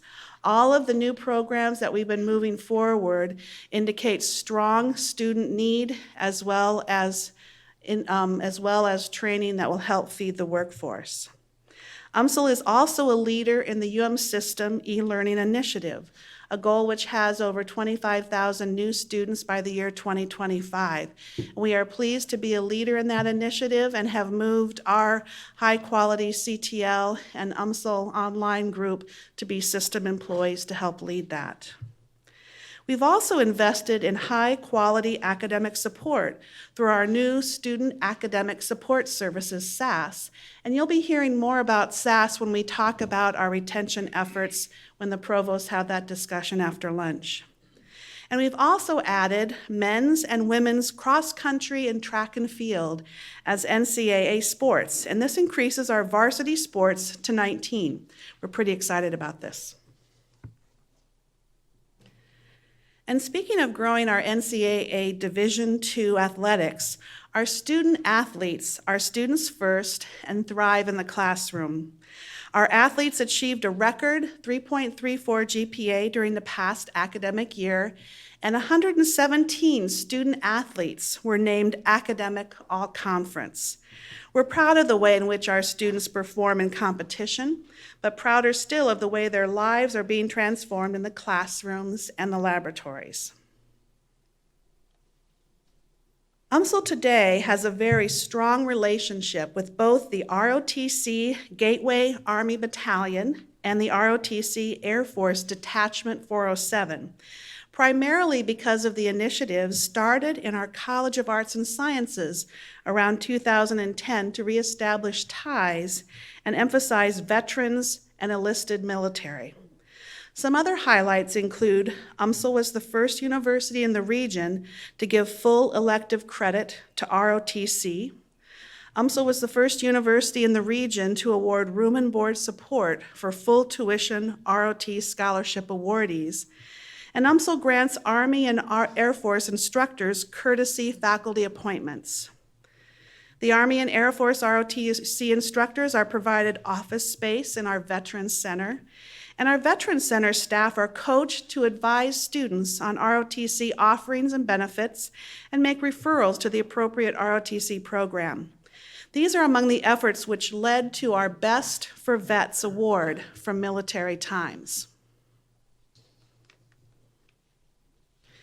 Now, our second compact is Research and Creative Works.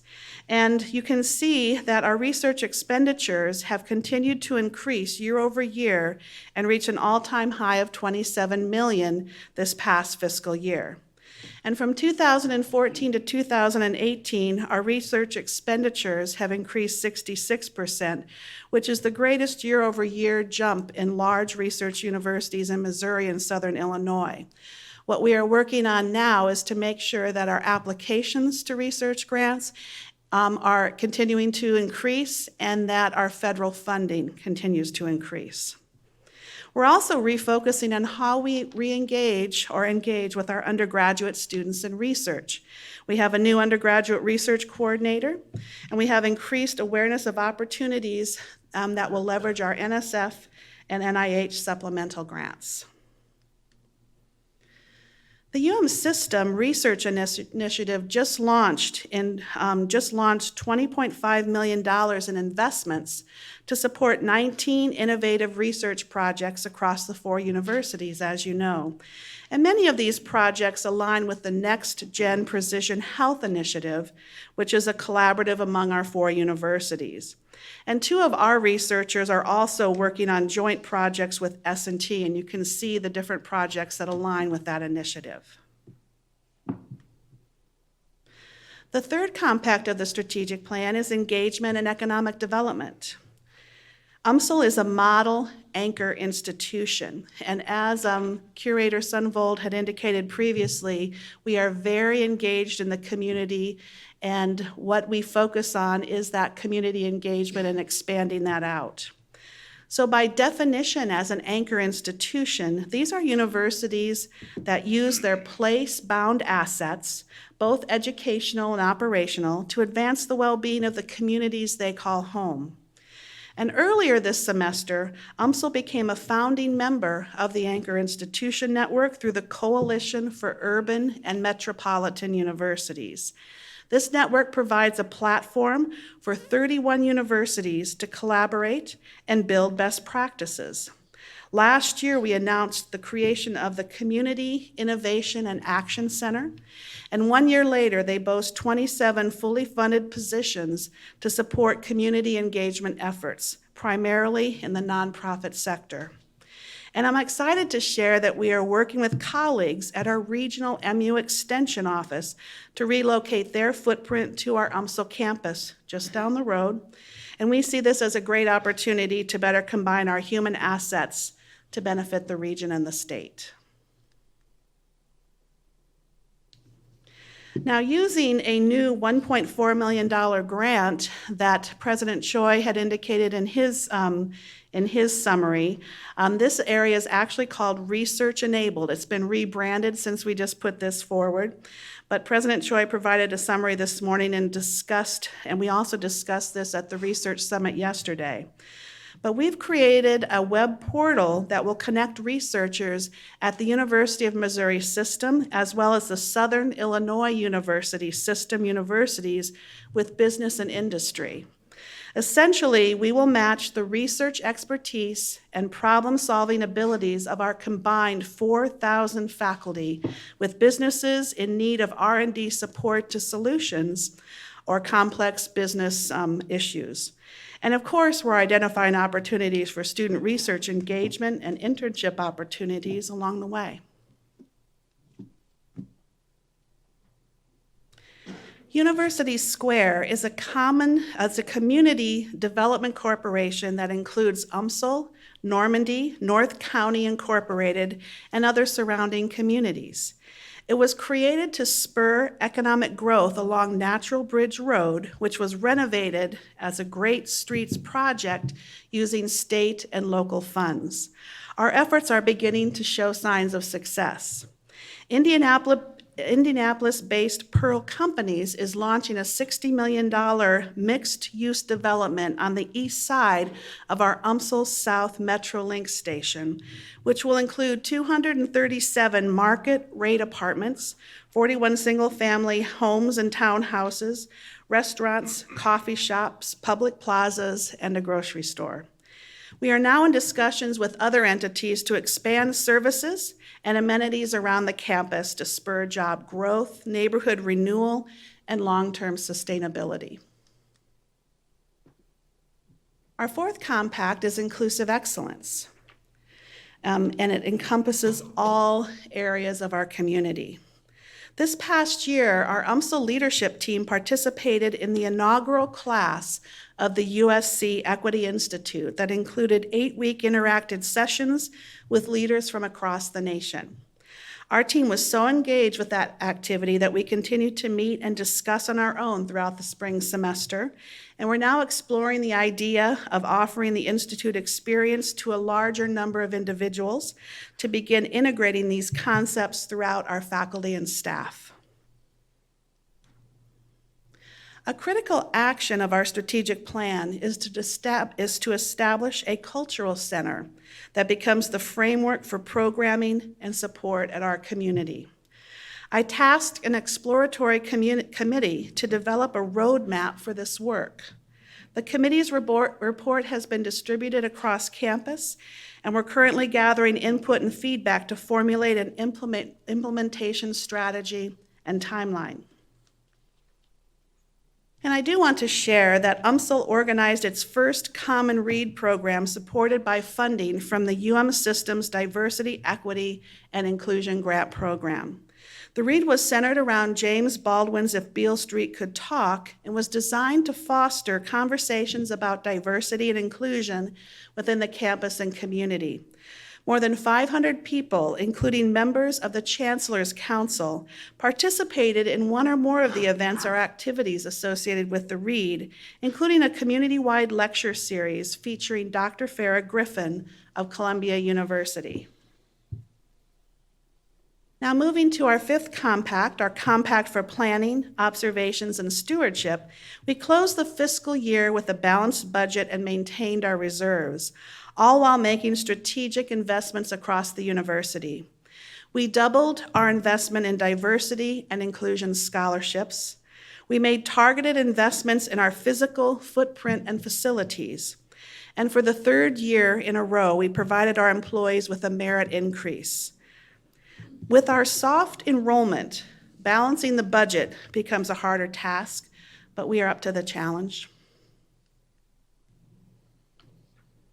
This year, UMSL will begin implementing a space consolidation plan to condense our academic research footprint onto the North Campus.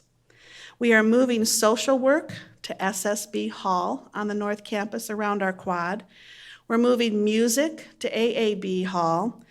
HR is moving to Woods Hall, and we're looking to move the Missouri Institute of Mental Health to our main campus. We will then demolish those buildings of Bell Reeve Hall, the Sasson Building, and the Music Building to decrease our deferred maintenance and make this land available for redevelopment, as we talked about previously in the University Square footprint area. Now, UMSL attracted nearly $25 million in private gifts and grants in 2019, bringing our 5-year total well above $133 million. Some of the highlights from 2019 include receiving $6.7 million from Pierre Laclede Society members. These are individuals who gave at the $1,000 level or above. We added $4.6 million to our campus endowment, netting $4.7 million for scholarships and attracting gifts from nearly 40,000 donors.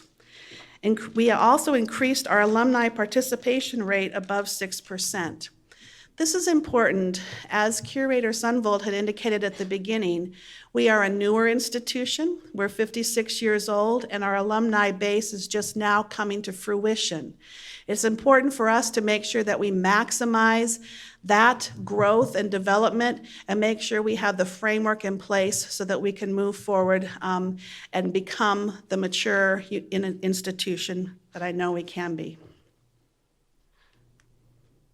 So focusing on the fiscal year ahead, we are implementing our strategic plan and using informed metrics to ensure accountability.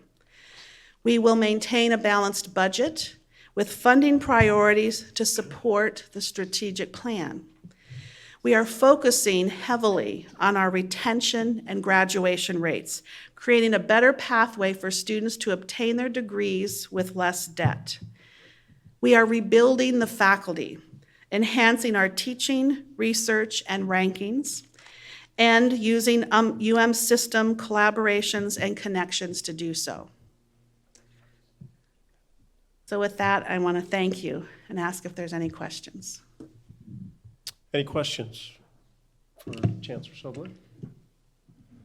If not, thank you very much. And again, thank you for the welcome to having our board meeting here. Next on the item is lunch at 12, but we've moved up lunch to 11:45, so we'll have a break until 11:45 where we'll have lunch. Cindy, where next door? Next door is lunch. Okay, next door, so we'll see everybody in a little bit. About my 2 minutes. So we will get started with this afternoon's session. Senior Associate Vice President for Academic Affairs, Steve Graham. Hi, good afternoon. I'm really excited today to talk about improving graduation retention rates. As you know, it's a critical element of what we do. You've heard the President talk about it in terms of being a core strategic plan. It's really the essence of what we do. It not only feeds student success, which is critical. We want students to graduate without debt, and we certainly want them to finish with a degree or certificate, and so it's critical for the things that we do. It helps us obviously with our finances. Those students who are retained continue to be customers of ours. And of course, it helps with the ranking. So it's really one of those kinds of things. It's like recycling. It's really, really good. Get closer? Okay. So anyway, as I mentioned, it's a college degree continues to be a good investment. All the studies continue to show that there's a good return on investment, both not only financially over the lifespan, but in terms of social emotional growth, ability to be a good civic citizen, and things like that. So it just really becomes one of the core critical things that we do and should pay attention. What we're finding is that students come to school with a lot of different characteristics than they did in the past. And it's our job then to try to figure out a variety of approaches that will help them to be successful. And we'll talk about those in depth. We have a provost from each of the 4 campuses that'll sort of dig deeper today, talking about the things that make their campus unique, the things that they are doing to try to address some of the special characteristics of their institution, and then those things they compare themselves to other institutions that are similar, and then to look forward in terms of what are some things that we can do to become even better. I like the idea that regardless of what we're doing, we can always look for ways to continue to improve. There are some well-known strategies that have been sort of documented over the time through studies and results of other institutions, and I think that there was some of that in the material that we sent out in advance. But they do require us to sort of adopt a different mindset, both at the institution and not only the faculty, but the staff as well. Many of you probably started, at least those of us that have been in higher ed for a long time, when you were a freshman, and in that freshman opening, the dean of faculty said, look to your left, look to your right, one of you won't be here next year. And they saw that as a source of pride. We don't believe that anymore, and we don't behave that way anymore. And so you'll see some really exciting things. The other thing I think, we'll talk about how we're beginning to gather and measure analytics, look at data, try to dig deep in terms of our ability to try to understand some of the root causes where students struggle, and then try to address those. So We have quite a bit of time scheduled today. I don't expect that we'll go until 3 o'clock. I talked to Curator Sunvold, and we will be done when we're done. So we'll give each of the provosts 7 minutes like we did last time, and then we'll have time for questions. And then you can ask questions throughout, and we'll have an engaging conversation. So without further ado, let me just let Provost/Chancellor Solblick talk for a second, and then we'll get the show started. Yeah, thank you, Steve. And in my dual role as provost, I have handed off the discussion on the UMSL portion to our Associate Provost for Student Success, Beth Eckelkamp. This is a new position that we hired about 2.5 years ago so that we could consolidate our retention and graduation rates across campus underneath the provost area. We had some good efforts going on both centrally as well as in the advising offices of the different colleges. But having this position really makes sure that we are all aligned across the entire institution on some of our key success parameters, as well as how to operationalize the best practices for retention and student success. And Beth will be talking about these, but I just wanted to make sure you understood that we really care deeply about the retention and graduation rates of our students. And I want to hand it off to Associate Provost Beth Eckelkamp. Thank you, Chancellor Solblick, for your vision and leadership in helping us really focus on student success at UMSL. It's been a game changer for our campus. And thank you, Dr. Graham, for framing this conversation so adeptly for us. As Dr. Graham mentioned, student success is really complex. But as part of the system, we do have the benefit of learning from each other, which is a huge plus, as well as the benefit of dedicated support from System, Academic Affairs Office, and Student Success Initiatives, and for which I think we're all really extremely grateful. Here at UMSL, we're so proud to serve such a resilient and driven group of students. And while some might see challenges and roadblocks when they study the attributes of a significant percentage of our student population, we see opportunity, great opportunity, paired also with a lot of responsibility to provide a transformational academic experience, educational experience. And indeed, our Chancellor Solblick often describes us as an institution of opportunity, and we definitely see it that way. Being anchored in an urban and metropolitan center is definitely in our DNA, and it drives us to be very solutions-oriented in both our community engagement and our student success initiatives. Oh, let's see. Click here. As you can see from some highlights from key initiatives, we are invested in meeting the needs of our students for whom completion would not be possible without financial and social service interventions. We have been recognized nationally for our creative institutional and donor-funded aid programs, especially our senior degree completion scholarship and other kinds of programs that help students stay enrolled and on the path to graduation. And as we've learned from other institutions that serve significant numbers of students from limited income backgrounds, being nimble, having emergency grant funds to be able to support just-in-time needs are really crucial in keeping students on the path to degree completion as well. We've also benefited from learning from system colleagues about the positive outcomes from investing in predictive analytics platforms. Both MU and UMKC have invested there, and we look forward to maximizing our investments for really effective interventions based on data that we'll glean from the Starfish Analytics platform. We've just completed the implementation of that platform, had a rollout last week, and we have campus leaders that are really excited about the data that we'll glean from that platform as well. In addition to the financial aid strategies, our social service interventions are definitely key to the health, well-being, and academic progress of our students. And we just want to recognize the heavy lifting that our student affairs colleagues have done in strategic planning around food insecurity, among other social service needs. It's truly an entire campus invested in student success here at UMSL, and we really appreciate the work that they've done in that space. On the academic affairs side of the house, a key retention and graduation and intervention is our curriculum alignment process, or CAP initiative. And the overarching goal of this initiative is to reduce time to and cost of degree while eliminating roadblocks to success that have existed actually in our very programs themselves. So an outcome has really been structured pathways for our students, robust academic maps that also have the additional attraction of providing some great recruitment materials. So you can see here sort of a front and back of one of our academic maps that have come out of this initiative.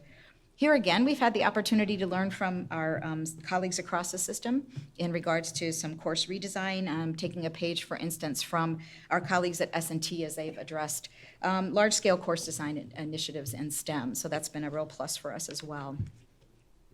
Of course, academic support services are crucial to student success as well. And here again, benefiting from our system colleagues, the research and leadership in supplemental instruction that's provided at UMKC, a program that I know that Provost Bickelmeyer will describe in more detail, but has been crucial to the success of our students. Additionally, as Chancellor Sobolik mentioned earlier, we've expanded academic coaching and tutoring opportunities through our student academic support services area under the leadership of our Assistant Provost for Access and Academic Support, Dr. Natisha Small. We've seen success in proven models of required participation and comprehensive support for target populations of our students there. Utilization of tutoring service, for instance, under her leadership has doubled, including expansion of online tutoring and other options for non-traditional students. Coaching-focused areas to broaden the safety net as well for students with whom they work, and tying college access to success as students matriculate at UMSL. We also are really grateful to the UM system investments in academic advising because of the ability that we have to recognize economies of scale in providing professional development for this really key population. Also proud of the work that's been happening at UMSL around a competency-based advising performance model as well. Again, as part of system support, we have been able to implement the Starfish Unified Advising Record and Early Alert System.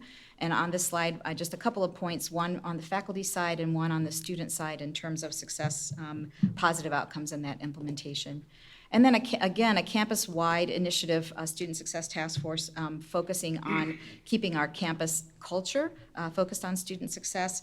And one of the big endeavors of this group is to take a look at student survey data to make the most of the insights that we can gain from surveys like the National Survey for Student Engagement, our very own withdrawal survey here on campus, and student satisfaction survey data. We really honor the trust that students place in us as they seek to complete their educational experience here, and we listen to their voice in surveys to make developing and implementing action plans based on that voice. Our Chancellor has mentioned already earlier some of the points of pride that we have around being considered a mover and shaker in social mobility circles, and we take that very seriously and appreciate the attention that's been given to us by our New York Times studies and U.S. News World Report and other social mobility indices as well. But that being said, it's really an opportunity to impact social mobility that puts a responsibility and pressure on us to be the very best that we can be. We have strategic goals for combined first time on campus and transfer students who are retained currently in their first year at 79% level, to increase that to 82% by 2023.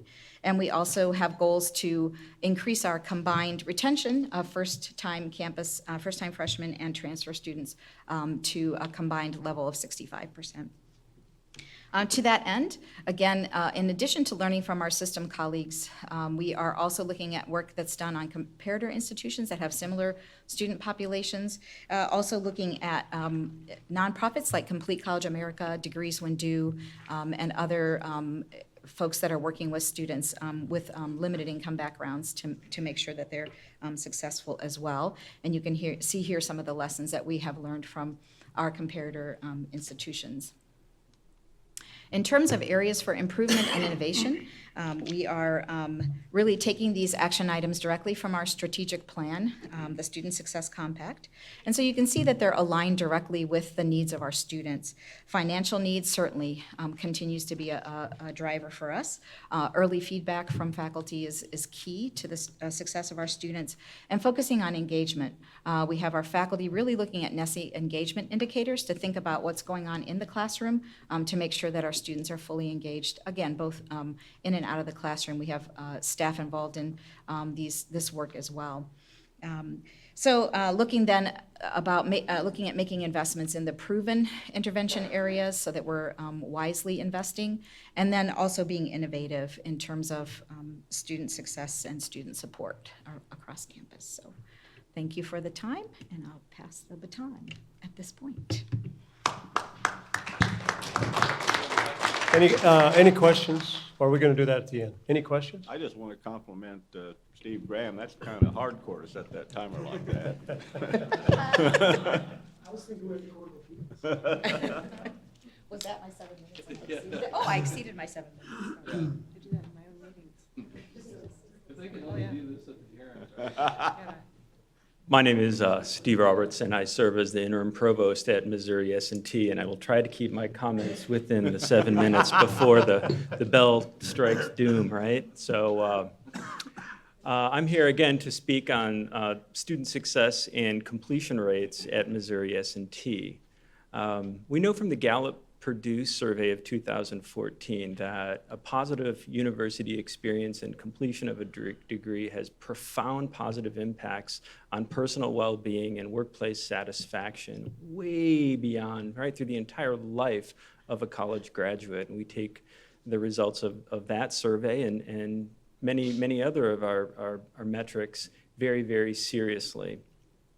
We know that as recently as this past 2 weeks, that results from a Georgetown survey and study on the return on investment for universities, that a student that completes a degree program at S&T has a degree program that is ranked in the top 50 of 4,500 universities in lifetime return on investment and earnings. It is literally $1 million degree. We laugh and we often talk to students about it being a coupon to prosperity. So we know that the completion of a Missouri S&T degree is good for students. We know that Missouri S&T graduates are a key positive economic driver for the state of Missouri. And we know that students completing their degrees have a profoundly positive economic influence on our university.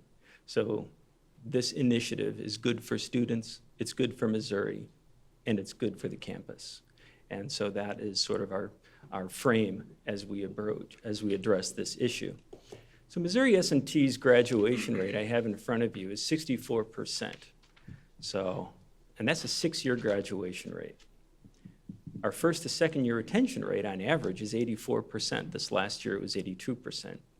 And these graduation and retention rates are in line with national averages as well as the averages of APLU tech cluster universities. And those are University of Alabama at Huntsville, Michigan Tech, New Jersey Institute of Technology, and South Dakota School of Mines and Technology, and S&T. And our 6-year graduation rates and our first-year retention rates are all quite similar. However, these graduation and retention rates are quite paradoxical given the very strong academic qualifications of S&T students. Recall they have average high school GPAs that push 4.0. They have ACT averages of nearly 29, okay? I believe a year or two ago, nearly 1 in 10 of our entering freshmen were either valedictorian or salutatorian of their high school class. So this is a paradox, okay? And we're beginning to look at this very carefully. And not only have we noticed it as a paradox internally, others have noticed this paradoxical outcome. New York Times and U.S. News and World Report project that S&T's graduation rate is expected to be 7 to 8 percentage points higher than it actually is, okay? So our strategic goals are to improve retention rate to at least 90% and graduation rate to at least 70% by 2023. These are very realistic goals. In fact, reasonable comparator universities with similar overall profiles and missions have achieved these rates. The Purdue University College of Engineering, Missouri School of Mines, Georgia Tech, all boast completion rates in these, above these levels. And we plan and intend and will be counted among them very, very soon. What makes S&T unique is that in terms of the challenges to retention and graduation, there's an unusually large fraction of students that are required to take highly quantitative courses. In fact, to break that down, most of our students have to take the entire calculus sequence, plus differential equations, plus 2 semesters of college physics, plus chemistry sequence, plus statics and mechanics, as all part of their sort of introductory core sequence, okay? Those are challenging courses. The students that are in a STEM major are often required to take algebra or trigonometry prior to the enrollment in calculus, and that adds time. Another challenge we face, frankly, is the low ability to monitor student well-being, both academic and non-academic, to provide assistance individually, in real time, and at scale. It is another challenge is that it's a common occurrence for students to be on internships and co-ops during which few courses are taken, and this simply adds to the completion time. We don't get a break from New York Times and US News and World Report for students that are on internships and co-ops, despite the fact that that is a profoundly valuable experience, right? A signature of S&T is experiential learning, and the vast majority of our students take some sort of internship or co-op, or frankly, many of both. And another challenge is that we have seen to date limited adoption of active learning approaches, and we have limited active learning spaces. So active learning approaches is a way of delivering academic content and curricula using team-based, problem-centered approaches. 15 years ago, it was novel and innovative. Now we simply know it as effective.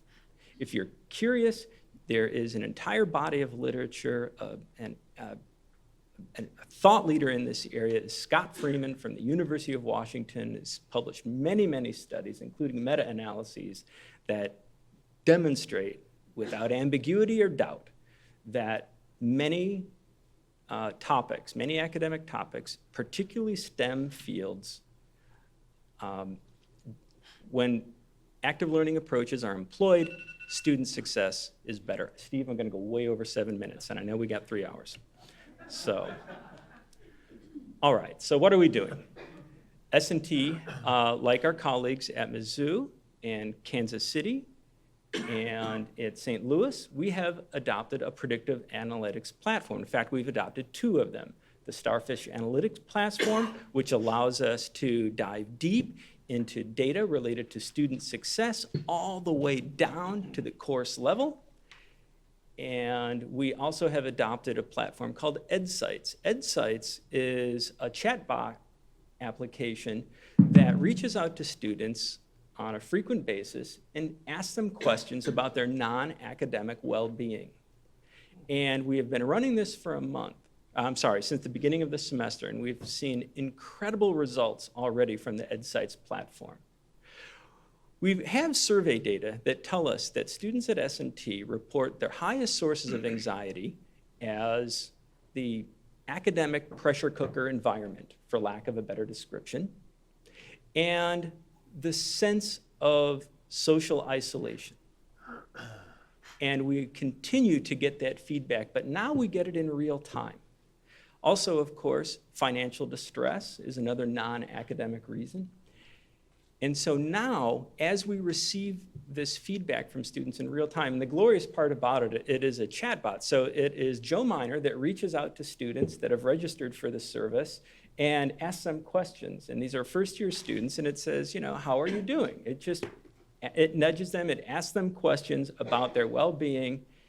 And students, because I have, 3 children between the ages of 18 and 21, I know for a fact that they will provide whatever information you ask for on their phones, and these students answer questions. I was talking to one of our freshman students recently, a friend of my daughter. I was giving them both a ride somewhere, and I asked the S&T freshman, I said, so Rosalia, do you get these texts that ask you questions about how you're doing? And she said, are you talking about the texts from Joe Minor? And I said, yes. She said, yes, I love those texts. I said, do you answer them? She said, I answer every one of them. Okay. And that was just anecdotal, but it aligns very well with our observations that students are reporting this. We have provided assistance to, I believe, nearly 100 students reporting themselves in a near-crisis situation, and almost 200 students reporting themselves in a moderate crisis situation already. All right?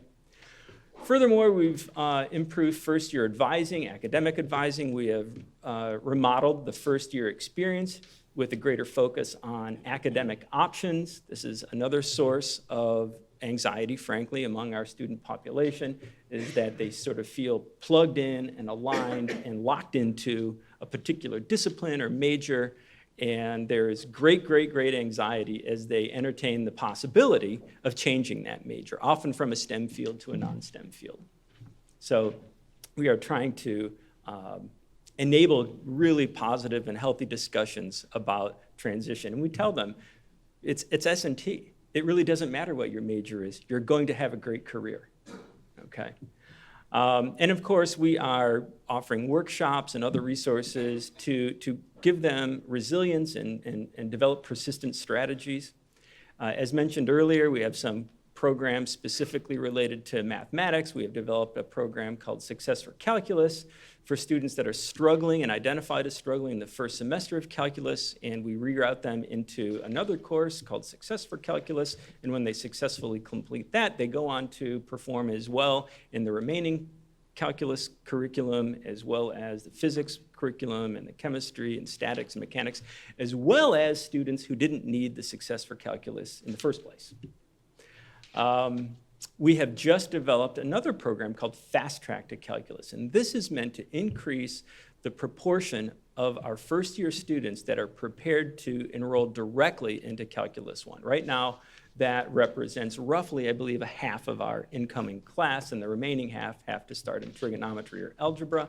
And so now we are providing, again, a program with material and resources that students have available to them months, sometimes 9 months, 10 months prior to their enrollment at S&T, so that they can be more academically prepared for the rigors of our first calculus sequence.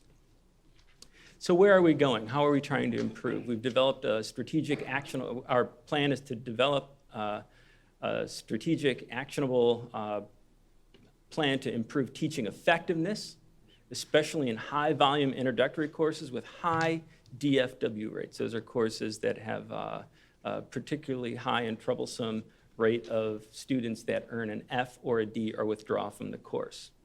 We are creating active learning spaces, and we are encouraging and rewarding faculty for adopting teaching practices that incorporate active learning strategies.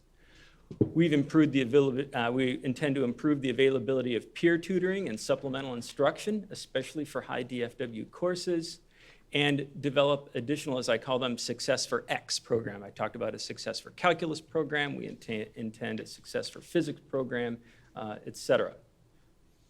And one thing we learned, especially at the recent APLU conference, right? We are studying other universities that have been very successful and are being recognized by the APLU Completion Award.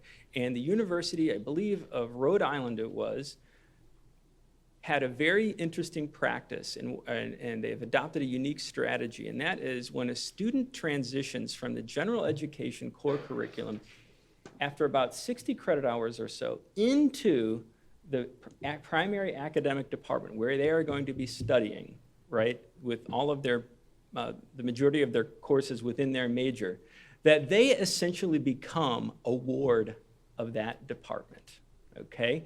That department is now on the hook in terms of their specific performance measures of how students do at that point after entering the major sequence, okay? We have many measures of department level academic performance, from the delivery of student credit hours to the graduation rate of majors overall, but we are particularly interested in that second 60, or that last 60 to 70 credit hour experience of students within their academic department, all right? And finding out and studying what barriers may exist once they enter that phase. We've already taken a deep dive into what barriers exist in the first 60 hours of the curriculum, but now we're looking at that second 60 or 70 hours and tying department reward and incentive to the well-being and success of students right as they've entered and through that portion of their majors courses. Continuing, we've increased the number, we plan to increase the number of asynchronous online students so that when students are on internships and co-ops, they can still take a class or two and make progress towards their degree. We plan to study and revise S&T's need-based financial aid models to better serve students and their families, and to use student financial aid as much as a leg up for those in need, but as well as an enrollment strategy tool. And our friends and colleagues at UMKC have been especially effective in that. So that's very inspirational from them. We are going to improve mental health support services, how we promote positive social and personal well-being with specific focus on lifestyle and sense of belonging. And we're going to create a formal campaign to improve the culture of faculty-student engagement with focus on those elements identified by that 2014 Gallup-Purdue survey as being most critical. And those elements are faculty who are caring, faculty who encourage students to pursue their dreams and goals, and faculty who create exciting learning environments. So I do appreciate your willingness to allow me to go over time, and for Steve muting the bell of doom, and I will happily turn over the podium to my colleague, Lata Raj. You just have one minute. Thank you. Thank you, Steve. I just ditto everything Steve said. We'll try to keep this short so that, a lot of this is just overlaps and doing similar things.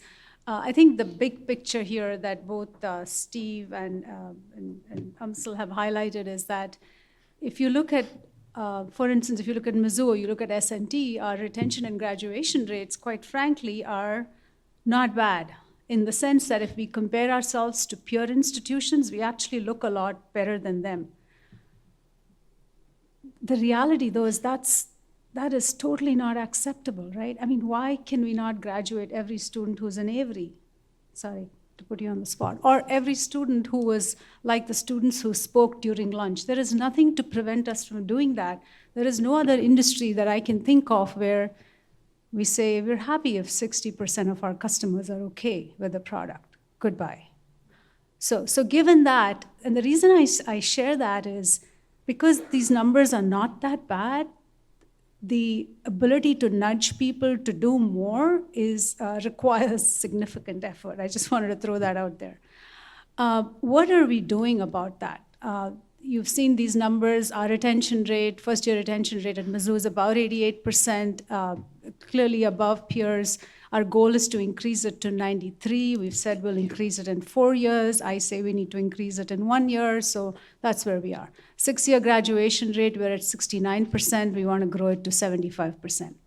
Okay, so let me talk a little bit about what we are doing, which, we're doing all this, the technology that Steve referred to. Today, we have the ability to intervene using technology that's really created efficiencies that we would not have thought of many years ago. What we're doing this year that's new is, as opposed to looking at the last year and looking at what happened in the past. So for instance, at MU, if you look at spring of 2019 and fall of 2019, Our Vice Provost, Jim Spain, will tell you 1,111 students did not come back to campus that should have. 1,111. And of those, if you look at how many hours did they complete? Let me get rid of this because I don't want your attention on that screen.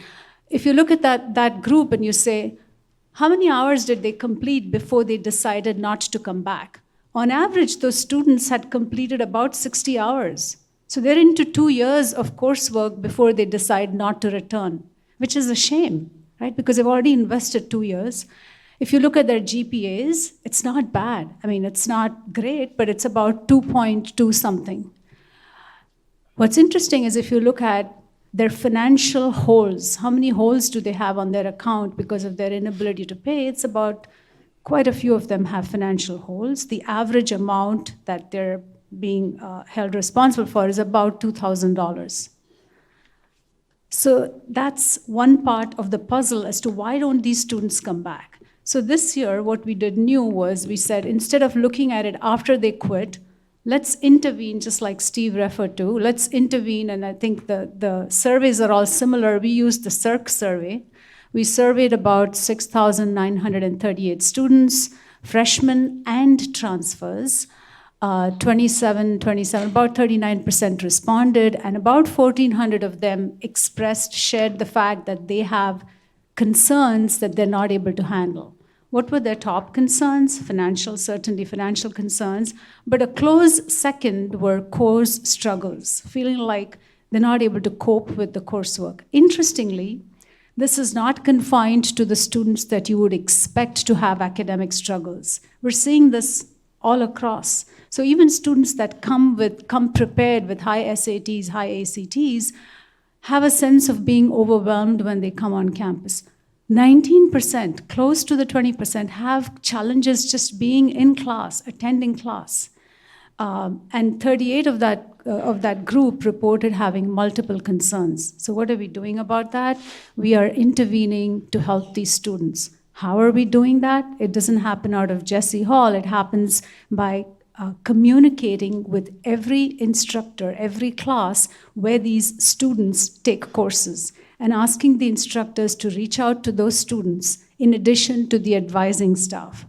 The intervention tool that I talk about, which is MU Connect, allows our advisors to reach out to students before they reach out to us. So it is almost like, listen, we want to help you. Not that you have a problem, but we want to be there before you reach out to us. And those interventions definitely help. Last year, we did about 119,000 interventions.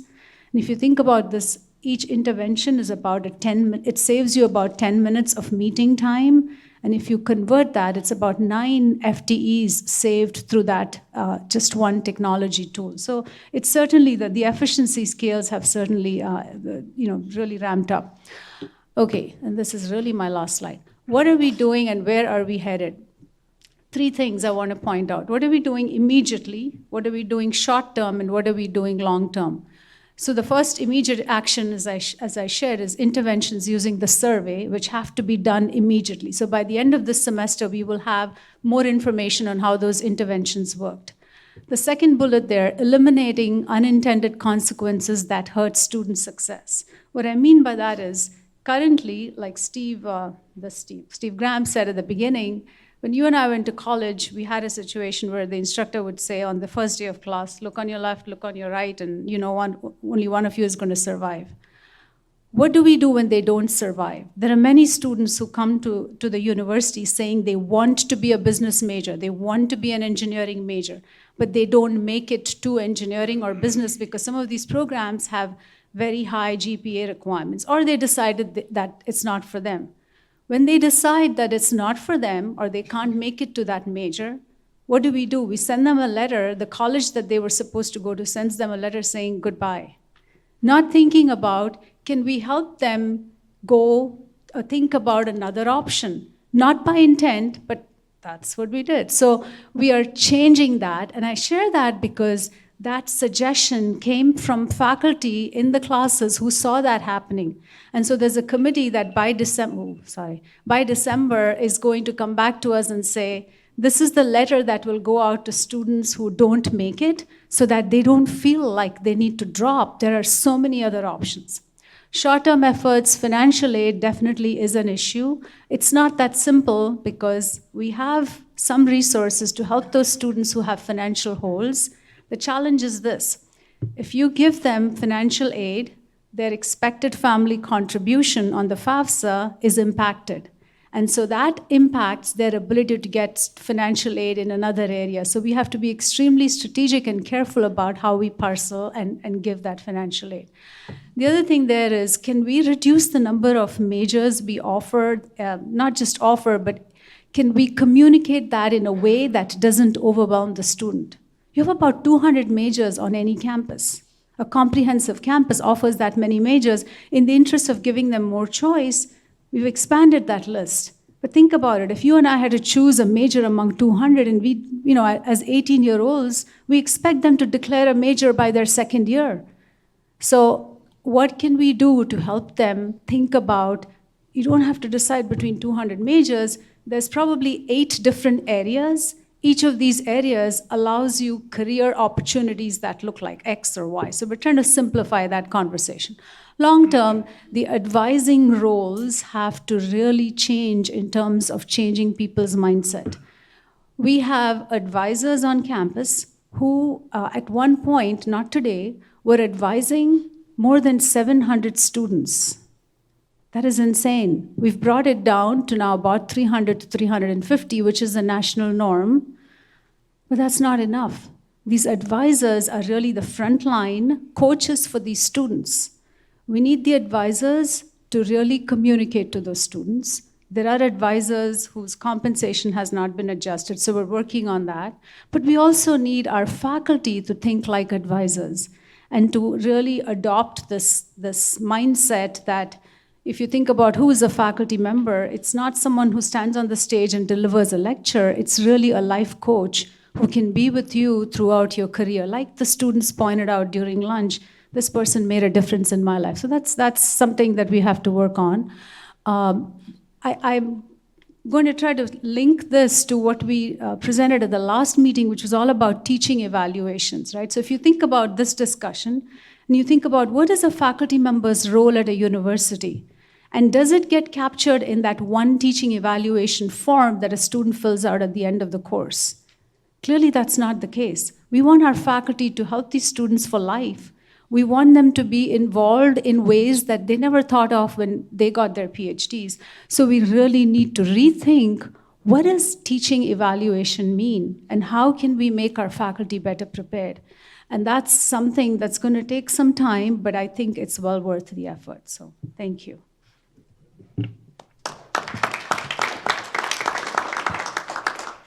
Thank you. Okay, so what makes UMKC unique? Most importantly, what I want you to know about UMKC students is that 70% of our students, 7 out of 10 students, are identified as high need in at least one category: underrepresented minority, first-generation college-going student, or Pell eligible. And many of our students are actually high need across several of those categories. And you can see numbers there about the breakdown of underrepresented minorities, first-gen students, and Pell eligible. So you also see on that point, our students are housing and food instability, are prone to housing and food instability. We had a graduate student from MU who recently just did a dissertation study about UMKC students that showed that 33% of UMKC students are hungry at least once a month.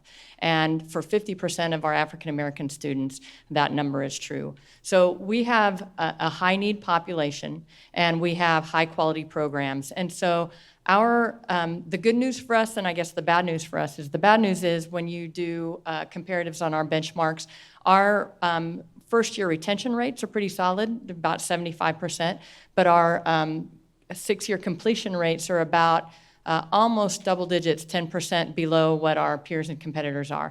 But we've taken that as a challenge over the last several years at UMKC, and the good news, just again, the punchline is just in the last year, we've improved our retention rates 3%, and our completion rates will follow suit. So what are some of the things that we've done about that? First of all, along the lines with what Beth was talking about at UMSL and what they called CAP, is equivalent to our work about academic portfolio review. There are 3 primary reasons why students leave UMKC. 1, financial, and we'll talk about that in a moment. 2, they get lost in the program somehow and they can't see their way through. Or 3, for personal reasons. And so we'll talk about how we've addressed those. So over the course of the last 4 years, we've been doing work to clean up our academic portfolio, to make sure that students have a clear path through, that they get all the courses they need, and that we track our retention and completion rates, and we know where our students are on a program-by-program basis. And we give this data to our department chairs so they can be working on getting a green arrow instead of a red arrow. Secondly, as Beth also mentioned, pioneered by UMKC in the 70s was a program called supplemental instruction. You might have heard of remedial education, where when a student comes and they're not prepared, we make them take a remedial course that's really not for credit, doesn't count towards their degree. They still have to spend tuition for that, and it just prolongs their time in the degree cycle. UMKC in the 70s actually created supplemental instruction as a different model that said, instead of students having to take a course to prepare for a course, we're going to put them in the course they need to be in, and we're going to give them peer mentors and coaches and support. So we did some studies about that with predictive analytics and propensity matching. We took students who are in classes that are high DFW and who take 3 supplemental instruction courses or experiences with students who are like on demographic and who didn't complete it, and we found an overall lift in persistence semester over semester 8%. And so we started doing the work of making sure that our students were engaged in supplemental instruction and our faculty were offering those programs. More importantly, though, on this slide, there's actually a differential. So for African American students, the lift was 13%. For adult students, the lift was about 11%. So depending on the population we're trying to target, we saw a strong lift. One of the challenges, though, was our deans and our faculty weren't so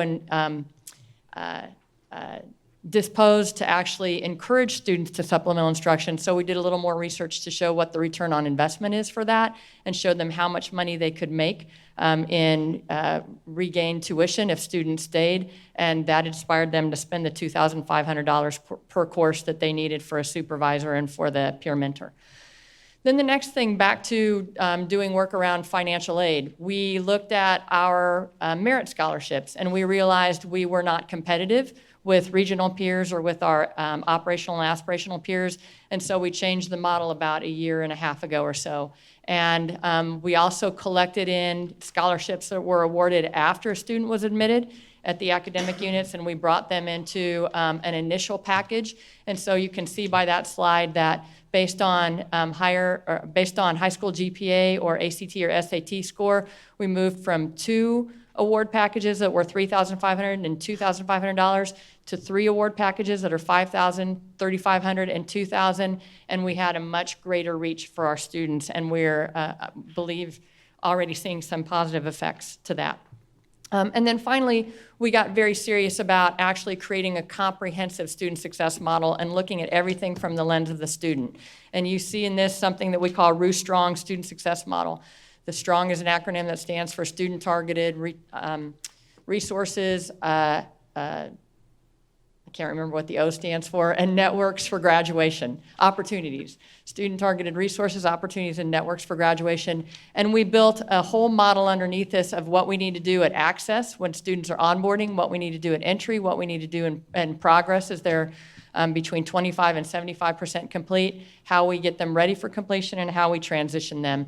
And primarily, we're doing a lot around sense of belonging. Probably the most important thing we've done for sense of belonging to this point is to introduce something called a culture of care, which is a very behavioral statement that our faculty and our department chairs and our staff are engaging in, and that we're doing quite a bit to socialize and communicate about what does it look like for us to care for our students, and we're seeing a lot of traction and language around that.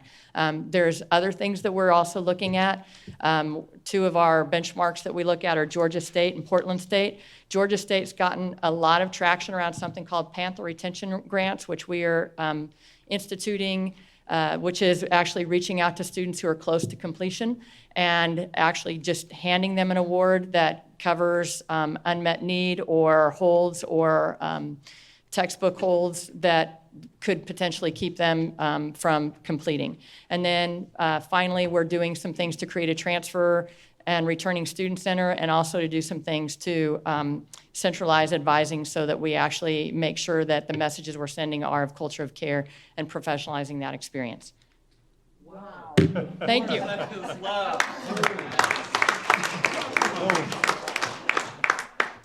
Perfect. Okay. Okay. Thank you for being so patient and listening to the different institutions and what they do. Now we want to really give you a chance to interact and ask questions to any all. They'll try to respond and then sort of work off of each other's ideas. So we've got handheld mics here too, so fire away. Questions that you might have. This goes to any one of them. How often do you change, like when you're looking at something to analyze and it may be working, it may not be working, how often does it go to think, okay, we've got to do something differently? Does that make even any sense? Yeah. Because you have a lot of metrics and you're looking at it and then you go, maybe not, and because we've got to do better. How often does that probably have to change? I'd say for us, along with that Roostrong model that we talked about, we're instituting basically a Roostrong council or a retention council so that we're looking at this data basically on a monthly basis and determining what are the sub-metrics, which are built into our strategic plan and which System thankfully gave us the Achieve It system to be looking at. So this is just a course of continuous quality improvement for us at UMKC. It's new that we're creating that kind of a model for this, but when you tie that to deans' opportunities for academic support and for funding for strategic initiatives, they want to pay attention to that.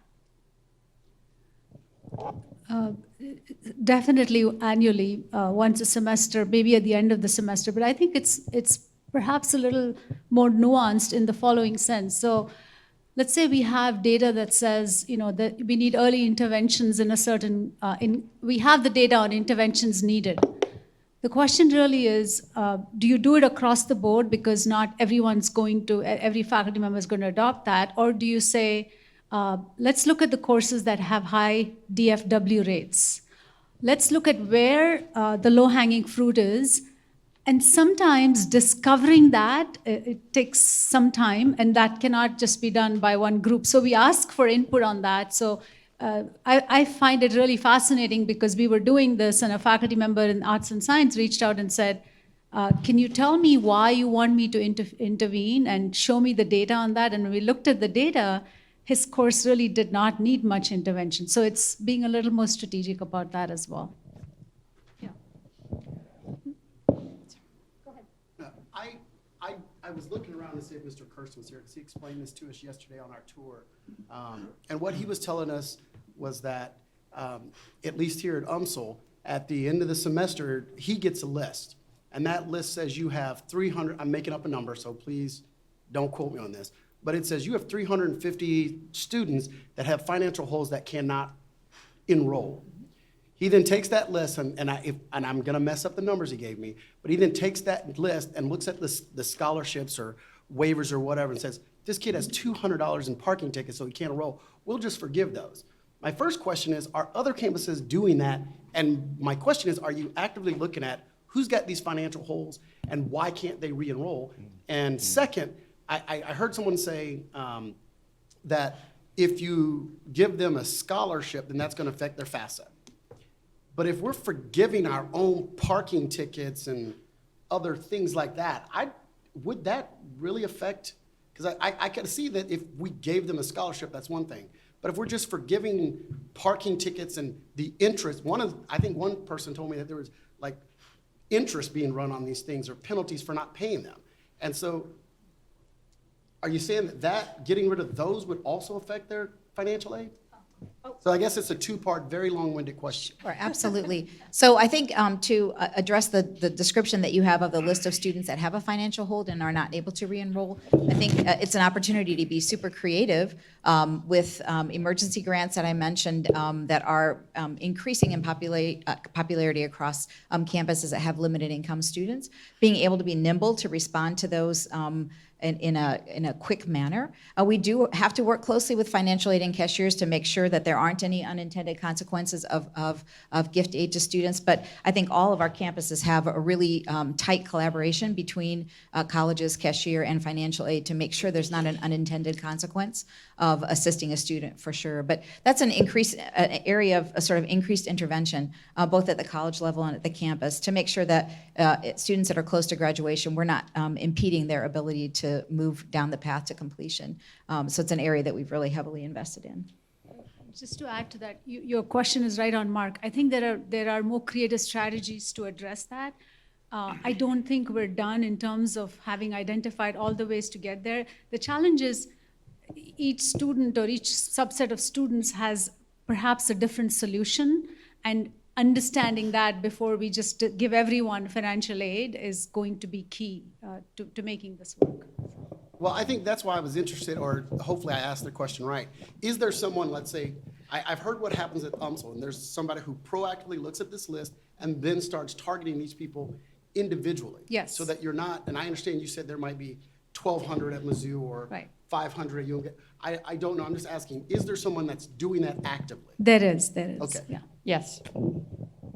And at S&T, there's this is happening also, right, where we have our cashier and our registrar, right, screening students who have not enrolled or have a hold on their enrollment due to a particular financial reason.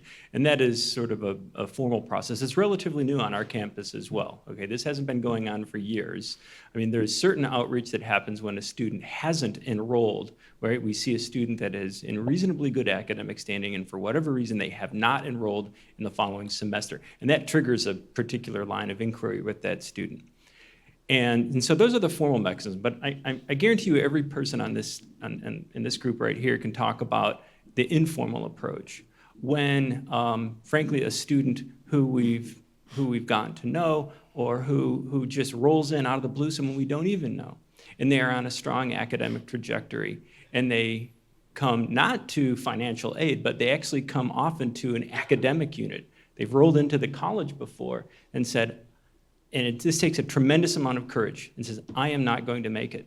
I am not going to be here. My family cannot do this. I cannot do this. And there's nothing that can be done on our side. And that's when very unique and creative and inspiring solutions happen. And we have helped students in that way as well. So there's formal ways of doing this. And then, of course, there's very, frankly, deeply personal and deeply satisfying sort of one-offs that will happen as well. Curator Chapman. Yes, thank you for the report, it's very informative. How closely aligned are your metrics that you track with those that are kept by U.S. News and World Report regarding rankings? I may have missed that, but I just want to make sure there's some alignment there as we, are always keep an eye on those rankings. I just say that, first of all, our metrics are tied to our strategic plan, and secondly, our strategic plan is on those metrics that are related to retention and completion or U.S. News. There are others in the U.S. News that really don't tie to student completion in the same way, but we'll spend a day tomorrow learning a little bit more about how we can do better in that regard. So I think the ones that are student retention and completion oriented are totally aligned with U.S. News. Absolutely. In fact, one of the things that is relevant for Mizzou is while our retention and graduation rates per se are higher, or at least not lower than our peers, where we're not quite up to par is the predicted rates for us versus our peers. And what goes into that predictive model is a bunch of variables that we're now beginning to track, one of which is the proportion of Pell-eligible students. So understanding that cohort and how do we make sure that they are also, that the same strategies help them get better is going to be key to our success in tying this to our rankings. And if I could follow up on one thing that's important to that, and it is one of the I'm going to use the phrase perverse effects of US News, but I mean contradictory effects. For UMKC, that 70% high need that I just talked about, and UMSL is our sister institution of the four of us that reflect that most, US News scores higher the more selective an institution is. It is not our job to be selective in that way. In fact, we wouldn't be serving our mission if we were selective in that way. So we just know that we're going to have a lower number when it comes to that score, but we're not going to change our mission to meet that score. So I do think it is important to recognize that some of those measures that are entry measures of US News really don't fit with what the mission of what these two institutions are as public urban research institutions, and maybe align a little bit more with what Columbia and what S&T are. I don't know if that's a fair way to put that, but. Can I ask a little question? Sure, yes. If we don't have alignment with our missions and what institutions like U.S. News and World Report are reporting, and that's hurting our rankings, does that make sense? So your question is, are the activities, if I put it another way, are the activities that we're leading through this effort to increase retention and graduation rate counter to our mission? Is that what you're asking? Yeah, it's just what Barb says is that our mission is kind of contrary. If we're fulfilling our mission, then we're not going to be ranking as high. To me, that doesn't make that doesn't make sense. It's something Sure. off- it's something So off there. let me add this flavor to what Provost Bickelmeyer said. The importance of focusing on retention and graduation rate is something we would do even if it were not measured by U.S. News and World Report. Because as a student success matter, it is that important. Now, U.S. News and World Report, in many ways, is a flawed report. And it's a report and ranking system that I can't scientifically justify. For example, they rate 5% of the rankings on alumni giving rate. The question is, why is it 5%? Why is it not 7% or 8%? There are some metrics such as the average ACT scores and the percentage of students who graduate in the top 10% of class. Now that makes it for a more elitist university ranking. But the areas in which I believe it makes sense is faculty compensation, financial resources for education, as well as class sizes, number of smaller classes, and reducing the number of large classes. So they do make sense in terms of pursuing those because they fit our mission. So U.S. News and World Report doesn't satisfy the mission for all universities, but there are elements of it that do. Now, we would not accept just those students that have 34 or higher, like some universities, like Vanderbilt, because we have an access and opportunity mission as the state's public university, and which means that we're not going to see the kinds of retention of 97%, graduation rates of 90%, but we are serving the needs of our student, and we do aspire to increase the retention and graduation rates. And I would just echo that, and I really appreciate the point from President Choi and the question. It just means we have to build what we talk about at UMKC. We have to build a better bridge. We still have to have that quality, and as soon as we bring a student in, we have a responsibility to help them see through. We just have to recognize that our students are coming in and they're not quite where some of the students at those elite institutions are. So the metric is still really important for us to track, and it's really still important for us to do the best that we can do on. So. And to follow up, the U.S. News and World Report, given all of the nuances that President Choi very adequately described, it does hold that process and that ranking, when you look very carefully on it, does hold up very important public mirrors to the university. Graduation and retention rate being one of them. One of the most key ones that we've realized is the social mobility index. That's the differential between the graduate rate of, I believe, non-Pell or overall students and Pell eligible students. okay? And so the university will get a social mobility index. The closer or the smaller the differential between those two, the higher the score, okay? So S&T, we looked at ours, we were ranked 254th on that social mobility index. That told us something, okay? And we dived deeper into that, and we talked to people, and we looked at the data, and we talked to individuals, and there's a great story that comes out of this. We have a first to second year retention rate in the past year of African American women of 60%, and of African American men of about 70%. And 10 years ago, those rates were much, much, much higher.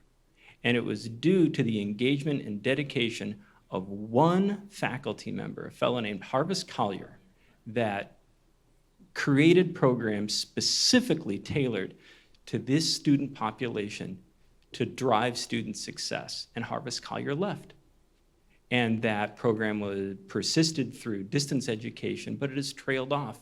And it's one of those great stories about the difference that one person can make on a critically valuable, frankly, data point, but also the success of students in changing lives in family trees and communities. Curator Mr. Chairman, Snowden. does every student have an advisor? Yes. Every student does? Are they required to see that advisor? Yes. How often?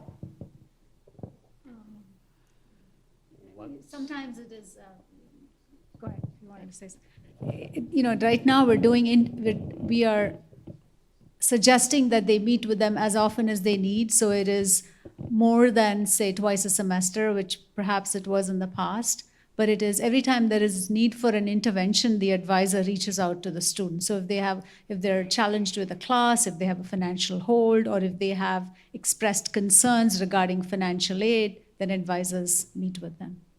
Well, it looks like if all are required to see their advisor, then is there a way that you can judge, and I think your comment about that one professor having an impact on a number of students, is there a way to tell who's the best advisor we have? Who is that? So that's a great question, and it has come up just recently in our discussions in our task force for improving teaching effectiveness and our task force for improving graduation retention. And the idea was simply floated as this: students evaluate faculty in the context of their teaching and delivery of a class. Why don't we simply have a very parallel system of evaluating the quality of academic advising? So, right. So my point is, if one or more academic advisors are doing better than others, isn't there a way to either educate or train or have continuing education for all those advisors to elevate all of them? Yes, to the there point? are Absolutely. on-campus and national, Absolutely. right, national.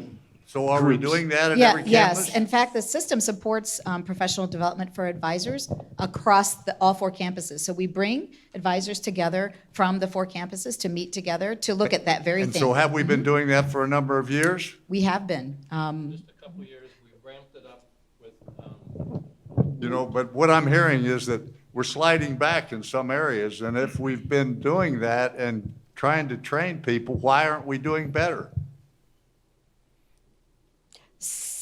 Well, that's right. And so the anecdote that I shared was more than academic advising. Okay. This was a particular individual that had a passion, right? And of course, we would love for all of our colleagues and advisors and faculty to have that same deep, profound sense and passion for driving success in all students. So what's the other element to help the advisor? Is there some other aspect that you can add to that gives it? Sure. So we do like to think about combining academic coaching with academic advising, and for certain targeted student populations, they're required to meet with a coach, some of them as often as 2 to 4 times a month. And the success rates, the outcomes from those students are definitely positive and higher. Sitting as a curator, it sounds frustrating, and I know it's frustrating to you, that we can't keep these kids in school, or we can't give them enough help to keep them in school, because everyone that we lose, we're losing that money every year. So if we get them to the university, we've got to do a better job of keeping them, it Right. seems like. Well, and the one thing I'd add to the question and the point about what else can we do in addition to advising, this is one reason why you heard every single one of these institutions talk about the fact that we're looking into predictive analytics, because an advisor looking at grade point averages a semester is a very blunt instrument.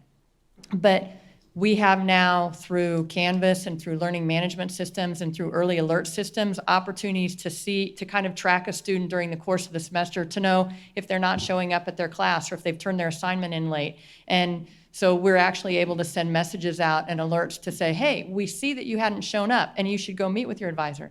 One of the nice things that we're doing at UMKC, one of the predictive analytics programs we use is called Civitas.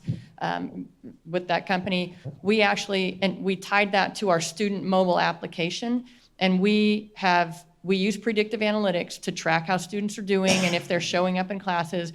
We have 60 different demographic groups or combinations. So if you happen to be Pell eligible, if you happen to be in a certain quartile, if you happen to be in a high DFW course, we can target a message to you and look at your data and send a nudge out to your mobile app and say, you should go see an advisor, or you should take a supplemental instruction course, or have you been to the writing center? And we're just starting to skim the surface of that to understand how great of an impact that will have. But that's things that we can do today that we couldn't do 2 or 3 years ago. I hope you all didn't think I was critical of the work you've been doing. No, we have the same appreciate it. frustration that you have, I think. Well, and part of that too was this particular professor, was an African-American professor, very prominent. And Can we clone that professor? Do Harvest that. Collier is, if we could, it would be amazing, because he ran all kinds of programs, and that was part of his responsibilities as, as an associate provost, and so, right, very unique. But I will add that, so one of the things that I guess I want to communicate is you can see each and every campus is so unique, and each and every student is so unique, and that's what we're trying to get better, is sort of pinpointing where we can help that person, because each story is different. So we do have now much more aggressive advising. We're running programs for advisors so they're much more assertive. We have online training. You have a competency model now for advisors. And so it's a combination of things, and I think we're getting better. And increasing compensation. And actually just having more advisors. Right. Right. So it's really aggressive, kind of all hands on deck kind of an approach, and I think that we're learning, and like they said, we're beginning to get better data, because looking at it once a semester isn't going to help us. You've got to get downstream, just like you look at the market indicators to find out. But I think the message is loud and clear from the president and the board. We got to work on this for all the reasons that you described. One other thing just to add is there's a lot of good advising happening, which seems like, oh, this person's doing a really good job. That we're trying to centralize that so that the advisors can learn from each other as to what best practices on our campus. And that's happening as we speak. So we've centralized advising in our office. President Choi? So let me thank Steve and the 4 provosts for their hard work. And this group of provosts and chancellors really understand that we're not just chasing statistics or metrics, but that each individual who come to our universities who do not graduate represents a failure on our part, and that we have a responsibility for their success. So I really want to share our appreciation. I have a few questions. First is, what do you think about Steve's idea about having evaluation of advisors by the students so that we recognize, yeah? We actually have that in place currently. We do survey our students. I'm sorry to be peeking around the. No, sorry. You can stand up when you're talking. Yeah. So we do we do a lot of assessment of student satisfaction and student experience in advising. And that was one of the collections of student data that we are endeavoring to be really responsive to, so that students see that we're changing business practice, that we're changing the way that we're working with students based on their feedback. So I Okay. think it's crucial, I agree, crucial to Great. improving So the you do advising that practice. at UMSO, you do that at S&T, UMKC as well? Yes. Okay. And we're just starting it, and it's one of many pieces of data that one can use to assess the effectiveness Great. and reward and motivate effectiveness in Sure. advisors. Sure. Now, another question is, let's take a hypothetical number of students who have had a hold on their registration for about a year. If you had 1,000 of those students, how many of those 1,000 students would you expect to actually re-enroll at the university? Is it a large number, or is it a small number, or is it a very small number? Were you thinking financial hold or? Financial hold. Well, I think it depends on right, the size of the challenge or the financial challenge that the hold is Right. creating, obviously. Sure. And I cannot answer that specifically, what the distribution of, right, of sort of financial Yes. challenges that each hold represents Sure. across the board. So I don't know the answer to that question. Sure. If it's a smattering of $200 holds with parking tickets and unreturned rented books, or if it is whole semesters of tuition Sure. gone unpaid. Sure. I could give you an example of when we are looking at student cancellations for non-payment of fees. We start out with perhaps 1,200 students on that list. By the time we get to the actual date of cancellation, this semester, we had reduced that list to 40 students. Oh, So really? between really aggressive work, between the Sure. cashier's office, financial aid, college units that were providing small grants that you referred to earlier. So there is, that would be one example of how we can burn down a list of students. So 1,200 down to 40. Sure, and so in some That's cases. pretty impressive. In Yeah. some cases, just students hadn't signed for financial Sure. aid or something like that. Great. Thank you. Anything else? David Stillman, you have anything? Okay. Steve, thank you. And to the provost, thank you very much.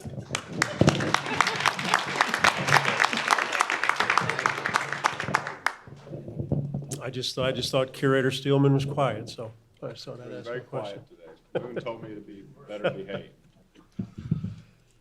Next item on our list would be the election of board of the chair to the 2020. Do I hear any? Mr. Chairman,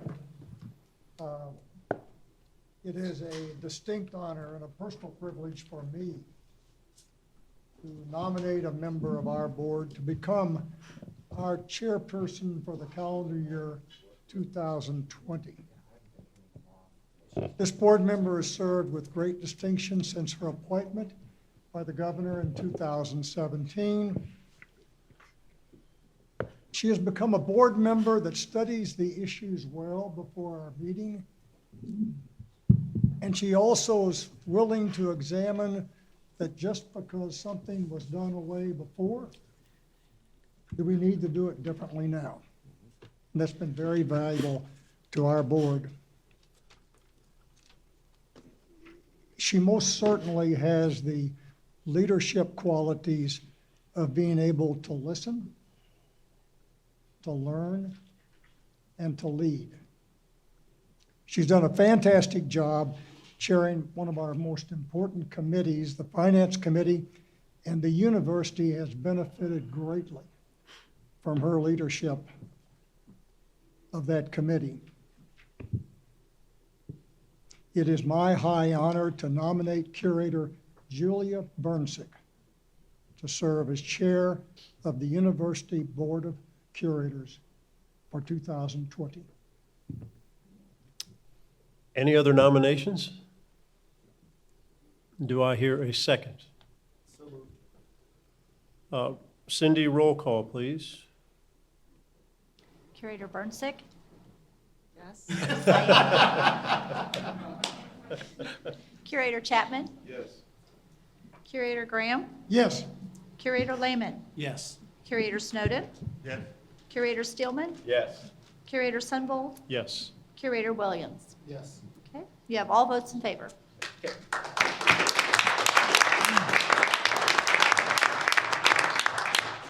And now I need a nomination for vice chair for 2020. Mr. Chairman, I'd like to place in the nomination the name of Marcy Graham to be vice chairman for the coming year. I've known this guy since about 1960, when we met at law school. And that's almost 60 years, ladies and gentlemen. So I know him pretty well. From a personality standpoint, he's very positive. He's collaborative. He's even-handed. From an intellectual standpoint, he's always been a scholar. He understands all of the issues, and his comments and questions clearly make that known. Look at his experience. He's been chairman of this board. Not only chairman, but he's been on this board 5 years in various capacities and exemplifies what a board member ought to be. And finally, and maybe most important, and I can say this from having the experience, is that Marcy and Edna May have a beautiful condo in Clayton, Missouri. And if you've lost your hotel room, he and his wife are excellent hosts. So, Mr. Chairman, I would like to nominate the Honorable Marcy Graham to be vice chairman of this board for the coming year. Do I have any other nominations? I'll second it. Second by David. Roll call, please, Cindy. Curator Burnsick? Yes. Curator Chapman? Yes. Curator Graham? Abstain. Curator Lehman? Yes. Curator Snowden? Yes? Curator Steelman? Yes. Curator Sunvold? Yes. Curator Williams? Yes. Okay, you have all votes in favor. Terrific, congratulations. And Curator Burnsick, we need to meet at the podium. Yes.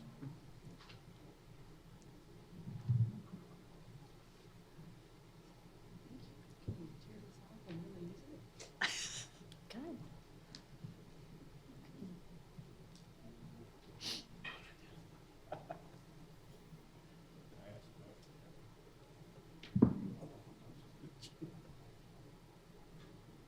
All right. I know I can speak for the entire board when I say it's been a pleasure serving under your leadership over this past year. John, you have an even-keeled style that has fostered an environment where every voice in the room has an opportunity to be heard, and you've brought a sense of calm to even our toughest conversations. Under your leadership, we adopted a more modern and efficient format for board meetings that prioritize meeting time on strategic discussions over tradition or ceremony. During your tenure, you focused on the idea of collective strength. By recognizing what each of our 4 universities brings to the table and collaborating to bring those strengths together to benefit the system as a whole. You've done all this while running a successful financial business and traveling all over the country to broadcast basketball games. And what impresses me the most, and I find the most inspiring, is that you make it all look so easy. No matter what you have going on in your life, you're always present in this conversation right here. And every person talking to you feels like they're the only issue that you may have to focus on at that time. And that's a gift. It's clear we're headed in the right direction, and I hope to carry the additional momentum you've created into next year. Your love for this institution is apparent to all, so please accept this plaque as a token of our appreciation for everything that you've done for the University of Missouri System.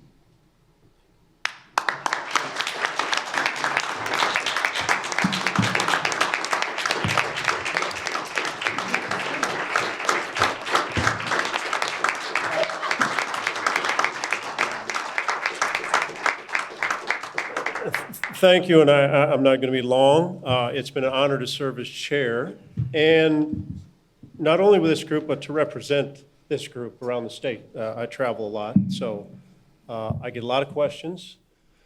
Sometimes it's good to be a name, sometimes it's not, but to represent this group has been an honor. And for us to elect Julia for next year is exciting. We all know, and what Marcy said is true, your knowledge, the depth you've gone to in the last 2 years, 2.5 years, has been terrific, and you're going to do great. And this here is the history of the University of Missouri that is passed on from chair to chair. And in 1870, the board decided to do a study, and this was the conclusion. In conclusion, the committee declares its purpose has been to lay the foundation of a great university and to strive to make it what the state requires, the University of the State of Missouri, and as such to take the place with Michigan and Cornell, with Cambridge, Yale, or Columbia. It is hoped that an atmosphere of universal culture is created, a tone favorable to thought and investigation and unfriendly to narrowness, bigotry, and intolerance. Let us, as curators of the university, understand the great opportunity. Let us use wisely and well the resources that which we have and boldly call on the state for what is lacking. Julia, congratulations.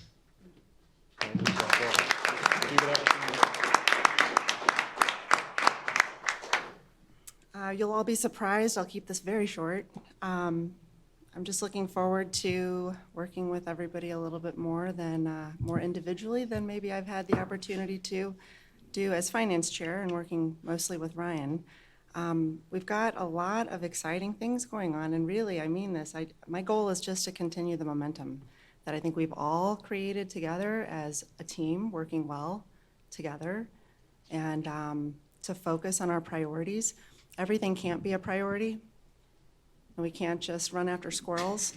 So in order for us to lift each of our universities to their highest positions where we know that they can be, we're going to have to focus on the priorities that we have previously already established. And the Next Gen initiative is something to be very proud of. And if we focus on that, I know that it will be a huge success for the universities and for the state. So I look forward to working with you. Thank you for having me and for tolerating me this long.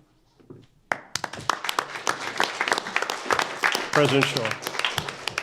Thank you, Chairman Sunvolt. During my 3 long years at the University of Missouri System, I've had the good fortune of working with outstanding board members and truly dedicated and visionary chairs. And I enjoyed my time working with you. I learned about your management style and your approach to leadership, which has helped to propel the university to new heights of excellence. And I now look forward to prioritizing with Chairman Bernsick. When Chairman Sunvolt became the chairman back in February of 2018, I began carrying around his playing card for Miami Heat. And so that's going to be my new tradition. So I'm going to look forward to getting your playing card, Chairman Bernsick, as we go forward. Oh, that's good. But this has been a great group, and we thank you for your support. And as you saw today, we have so many individuals who are dedicated to the mission of the university. And we are going to get the job done, and we need your support to do it. Thank you. So next up is information for the good and welfare of the board? I think we need to all see that card. Oh, you'd like to all see that card. Have you had Aspen dollygraph it? It might be worth more. Well, it's probably not worth 2 cents, maybe a cent.